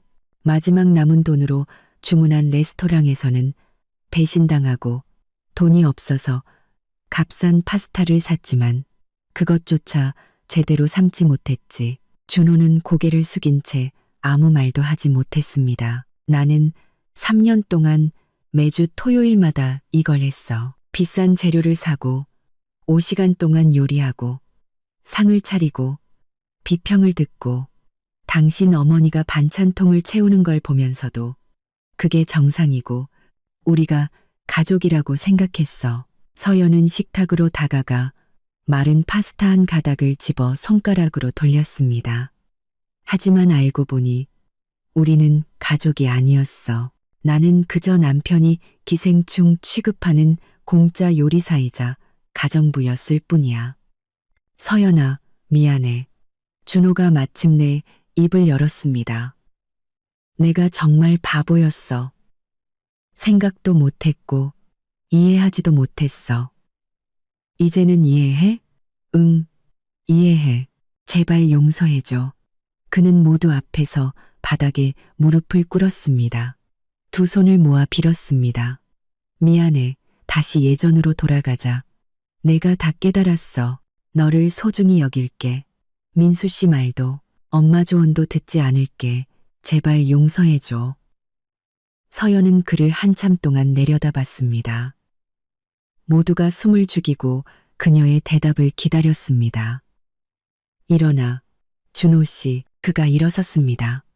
얼굴은 눈물 범벅이었고 눈은 빨갛게 충혈되어 있었습니다. 용서할게. 그는 안도의 한숨을 내쉬며 그녀에게 다가가려 했지만 그녀는 손을 들어 그를 멈췄습니다. 하지만 조건이 있어. 아주 중요한 조건들. 뭐든지 말해. 공동 생활비로 돌아가지만 내가 모든 지출을 완벽하게 기록할 거야. 당신은 언제든 돈이 어디에 쓰이는지 볼 수 있어. 동의해. 당신 가족과의 토요일 저녁 식사는 한 달에 한 번. 그 이상은 안 돼. 그리고 미리 상의해야 해. 동의해. 반찬통에 음식 싸가는 건 없어. 여기서 먹기 위해 요리하는 거야. 가져가고 싶으면 따로 돈을 내야 해. 시어머니가 움찔하며 반박하려 했지만 아주버님이 그녀의 어깨에 손을 얹었습니다. 엄마, 가만히 계세요. 이게 공평한 거예요. 준호가 고개를 끄덕였습니다. 동의해. 우리 가족에 대해 다른 사람과 상의하지 마. 문제가 있으면 나한테 직접 말해. 약속할게. 서연은 잠시 말을 멈추고 가장 중요한 말을 했습니다. 그리고 마지막. 당신은 내가 기생충이 아니라 파트너. 동등한 파트너라는 걸 인정해. 내가 우리 가족을 위해 당신보다 적지 않게. 오히려 더 많이 헌신하고 있다는 걸. 그리고 그걸 감사하게 생각해야 해. 준호는 눈물을 흘리며 고개를 끄덕였습니다. 응, 응, 인정해. 네가 우리 가족을 위해 모든 걸 하고 있어. 네가 최고야. 미안해. 서연은 한숨을 쉬었습니다. 좋아. 월요일부터 공동생활비로 돌아가자. 준호는 그녀에게 달려가 껴안았습니다. 그녀는 마주 안아주었지만 열정은 없었습니다. 그의 등을 토닥이고 몸을 떼어 시댁 식구들을 향해 돌아섰습니다. 어머님, 제가 어머님께 악감정은 없어요. 하지만 앞으로는 전체 상황을 모르시면 조언은 삼가주세요. 어머님 때문에 저희 가정이 깨질 뻔했어요. 시어머니는 부끄러운 듯 고개를 끄덕였습니다. 미안하다. 서연아, 정말 이렇게 될 줄은 몰랐어. 알아요. 그래서 용서하는 거예요. 형님이 다가와 서연을 안아주었습니다. 그동안 우리 먹여줘서 고마웠어요. 우리가 정말 감사할 줄 몰랐어요. 아주버님도 다가왔습니다. 서연 씨, 대단하네요. 우리 모두에게 혹독하지만 공정한 교훈을 줬어요. 아이들이 방에서 뛰쳐나와 어른들이 거실 한가운데 서 있는 것을 보았습니다. 막내딸이 식탁을 보며 물었습니다. 음식은 어디 있어요? 왜 접시에 막대기만 있어요? 모두가 서로를 쳐다보며 어색하지만 진심 어린 웃음을 터뜨렸습니다. 서연은 부엌으로 갔습니다. 제가 금방 뭐라도 만들어 줄게요. 어른들의 어리석음 때문에 아이들이 고생해서는 안 되죠. 그녀는 자물쇠로 잠가둔 찬장에서 식재료를 꺼냈습니다. 30분 만에 채소를 넣은 오믈렛을 만들고 빵을 썰고 치즈와 햄을 꺼내 간단하지만 든든한 점심을 차렸습니다. 모두가 식탁에 앉았습니다. 각자 생각에 잠겨 말없이 식사했습니다. 분위기는 어색했지만 적대적이지는 않았습니다. 과도기적인 분위기였죠. 식사 후 시댁 식구들은 얼마 앉아있지 않고 돌아갈 채비를 했습니다. 시어머니는 작별 인사를 하며 서연을 안아주었습니다. 준호도 나도 용서해줘서 고맙다. 너는 강한 아이야. 저는 그냥 불공평한 걸 참지 못할 뿐이에요. 그게 옳은 거야. 그들이 떠나고 문이 닫혔습니다. 준호와 서연은 단둘이 남았습니다. 그는 죄책감 어린 눈으로 그녀를 바라봤습니다. 그는 죄책감 어린 눈으로 서연아, 정말 용서한 거야? 응, 준호 씨, 용서했어. 그럼 모든 게 예전처럼 돌아가는 거야? 서연은 잠시 침묵했습니다. 아니, 예전처럼은 아닐 거야. 다를 거야. 더 나빠질까? 그냥 다를 거라고. 당신이 그 말을 했을 때 우리 사이에 무언가 중요한 게 부서졌어. 신뢰, 친밀감, 우리가 한편이라는 확신 같은 것들. 다시 고칠 수 있을까? 모르겠어. 시간이 알려주겠지. 준호는 고개를 끄덕였습니다. 그는 두 번째 기회, 마지막 기회를 얻었다는 것을 알았습니다. 만약 이 기회마저 놓친다면 더는 없을 것이었습니다. 두 사람은 말없이 식탁을 치우기 시작했습니다. 각자 자신의 일을 했습니다. 삶은 계속되었지만 이미 예전과는 달라져 있었습니다. 그 기억에 남을 토요일 점심 이후 한 달이 지났습니다. 준호는 정말 변했습니다. 더 세심해지고 배려심이 깊어졌습니다. 시키지 않아도 집안일을 도왔고 항상 도울 일이 없는지 물었습니다. 그녀의 하루가 어땠는지 관심을 보였습니다. 더 이상 민수 씨의 조언을 듣지 않았고 오히려 그 동료와 거리를 두었습니다. 시어머니도 변했습니다. 더 신중하고 예의 바르게 행동했습니다. 약속대로 한 달에 한 번 방문했고 식사 후에는 감사 인사를 하고 비평이나 반찬통 없이 돌아갔습니다. 겉보기에는 삶이 정상 궤도에 오른 것 같았지만 서연은 마음속 어딘가가 여전히 부서져 있다고 느꼈습니다. 그녀는 준호를 볼 때 무조건적으로 신뢰하는 남편이 아니라 자신을 배신할 수도 있는 사람으로 보았습니다. 어려운 순간에 지지해주지 않고 보호하는 대신 비난할 수 있는 사람으로요. 그녀는 계속해서 별도의 계좌에 돈을 모았습니다. 매달 월급의 3분의 1을 저축했습니다. 이미 500만 원 이상이 모였습니다. 만일의 사태를 위한 그녀의 비상 탈출구였습니다. 준호는 이 계좌의 존재를 몰랐고 알아서도 안 됐습니다. 서연은 이제 항상 플랜 B를 염두에 두고 있었고 필요하다면 언제든 떠날 준비가 되어 있었습니다. 그녀는 더 이상 자신을 남김없이 내어주고 무조건적으로 믿고 결혼을 깨지지 않는 것으로 여기는 그런 아내가 아니었습니다. 이제 그녀는 두 눈을 똑바로 뜬 아내, 파트너의 단점을 보고 최악의 경우 그가 어떤 행동을 할 수 있는지 아는 아내였습니다. 그리고 그 알미 모든 것을 바꿔놓았습니다. 어느 날 저녁 두 사람은 소파에 앉아 영화를 보고 있었습니다.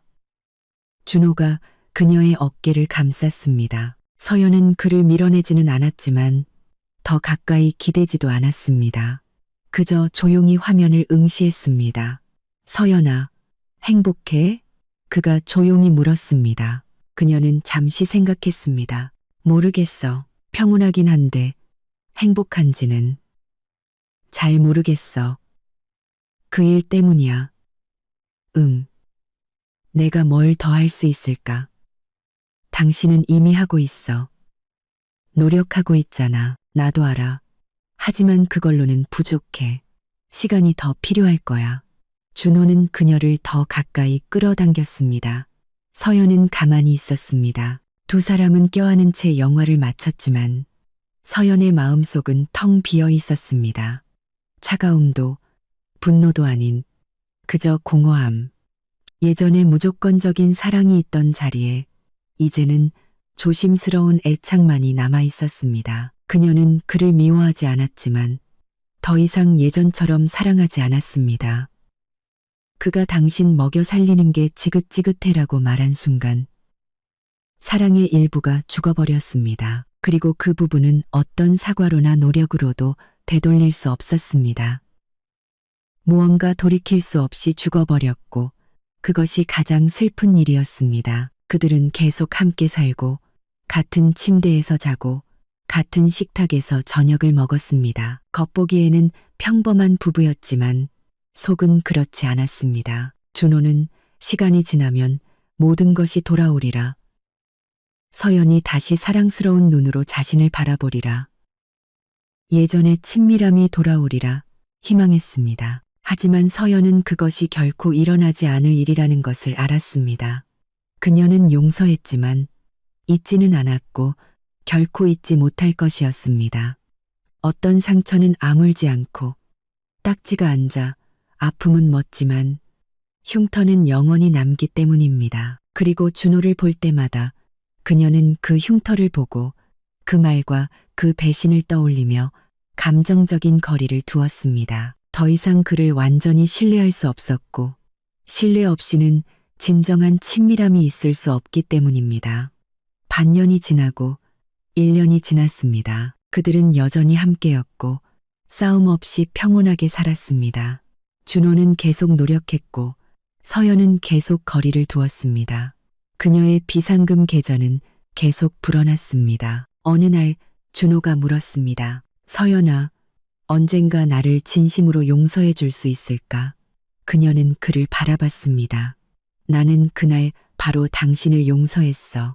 하지만 용서하는 것과 있는 것은 다르고 다시 신뢰하는 것과는 더더욱 달라. 그럼 당신은 나를 믿지 않는다는 거야? 예전처럼은 아니. 안 믿어. 그 신뢰를 되찾을 수 있을까? 모르겠어. 아마도 안 될 거야. 그럼 우리는 왜 함께 있는 거야? 서연은 생각에 잠겼습니다. 아마도 습관 때문에. 편하니까. 이혼은 복잡하잖아. 하지만 당신은 더 이상 나를 사랑하지 않잖아? 사랑해. 하지만 예전과는 달라. 덜, 그리고 더 차갑게. 준호는 고개를 숙였습니다. 내가 모든 걸 망쳤어. 응, 그랬지. 그리고 되돌릴 수 없는 거야? 아마도 그럴 거야. 그들은 침묵했습니다. 나란히 앉아 있었지만 각자 다른 세상에 있었습니다. 준호는 자신이 그녀를 영원히 잃었다는 것을 깨달았습니다. 그녀가 육체적으로는 옆에 있더라도 감정적으로는 이미 떠나버렸다는 것을. 그것이 그가 저지른 실수, 그가 보인 불신, 그리고 결코 되돌릴 수 없는 말들의 대가였습니다. 그는 용서를 얻었지만 사랑을 잃었습니다. 그리고 그것은 돌이킬 수 없는 손실이었습니다. 서연은 계속 살고, 일하고, 요리하고, 집을 돌봤습니다. 겉으로는 아무것도 변하지 않았지만 마음속으로 그녀는 이미 이 결혼에서 감정적으로 자유로워져 있었습니다. 그녀는 연민, 습관, 그리고 상처를 주기 싫은 마음 때문에 남아있을 뿐 사랑은 더 이상 없었습니다. 그리고 언젠가 그녀는 떠날 힘을 찾게 될 것이었습니다. 오늘은 아니겠지만, 내일도 아니겠지만, 언젠가는 사랑 없이 사는 것은 불가능하기 때문입니다. 그리고 서연은 참고 견디는 유형의 여자가 아니었습니다. 예전에도 그랬고, 앞으로도 그럴 것입니다.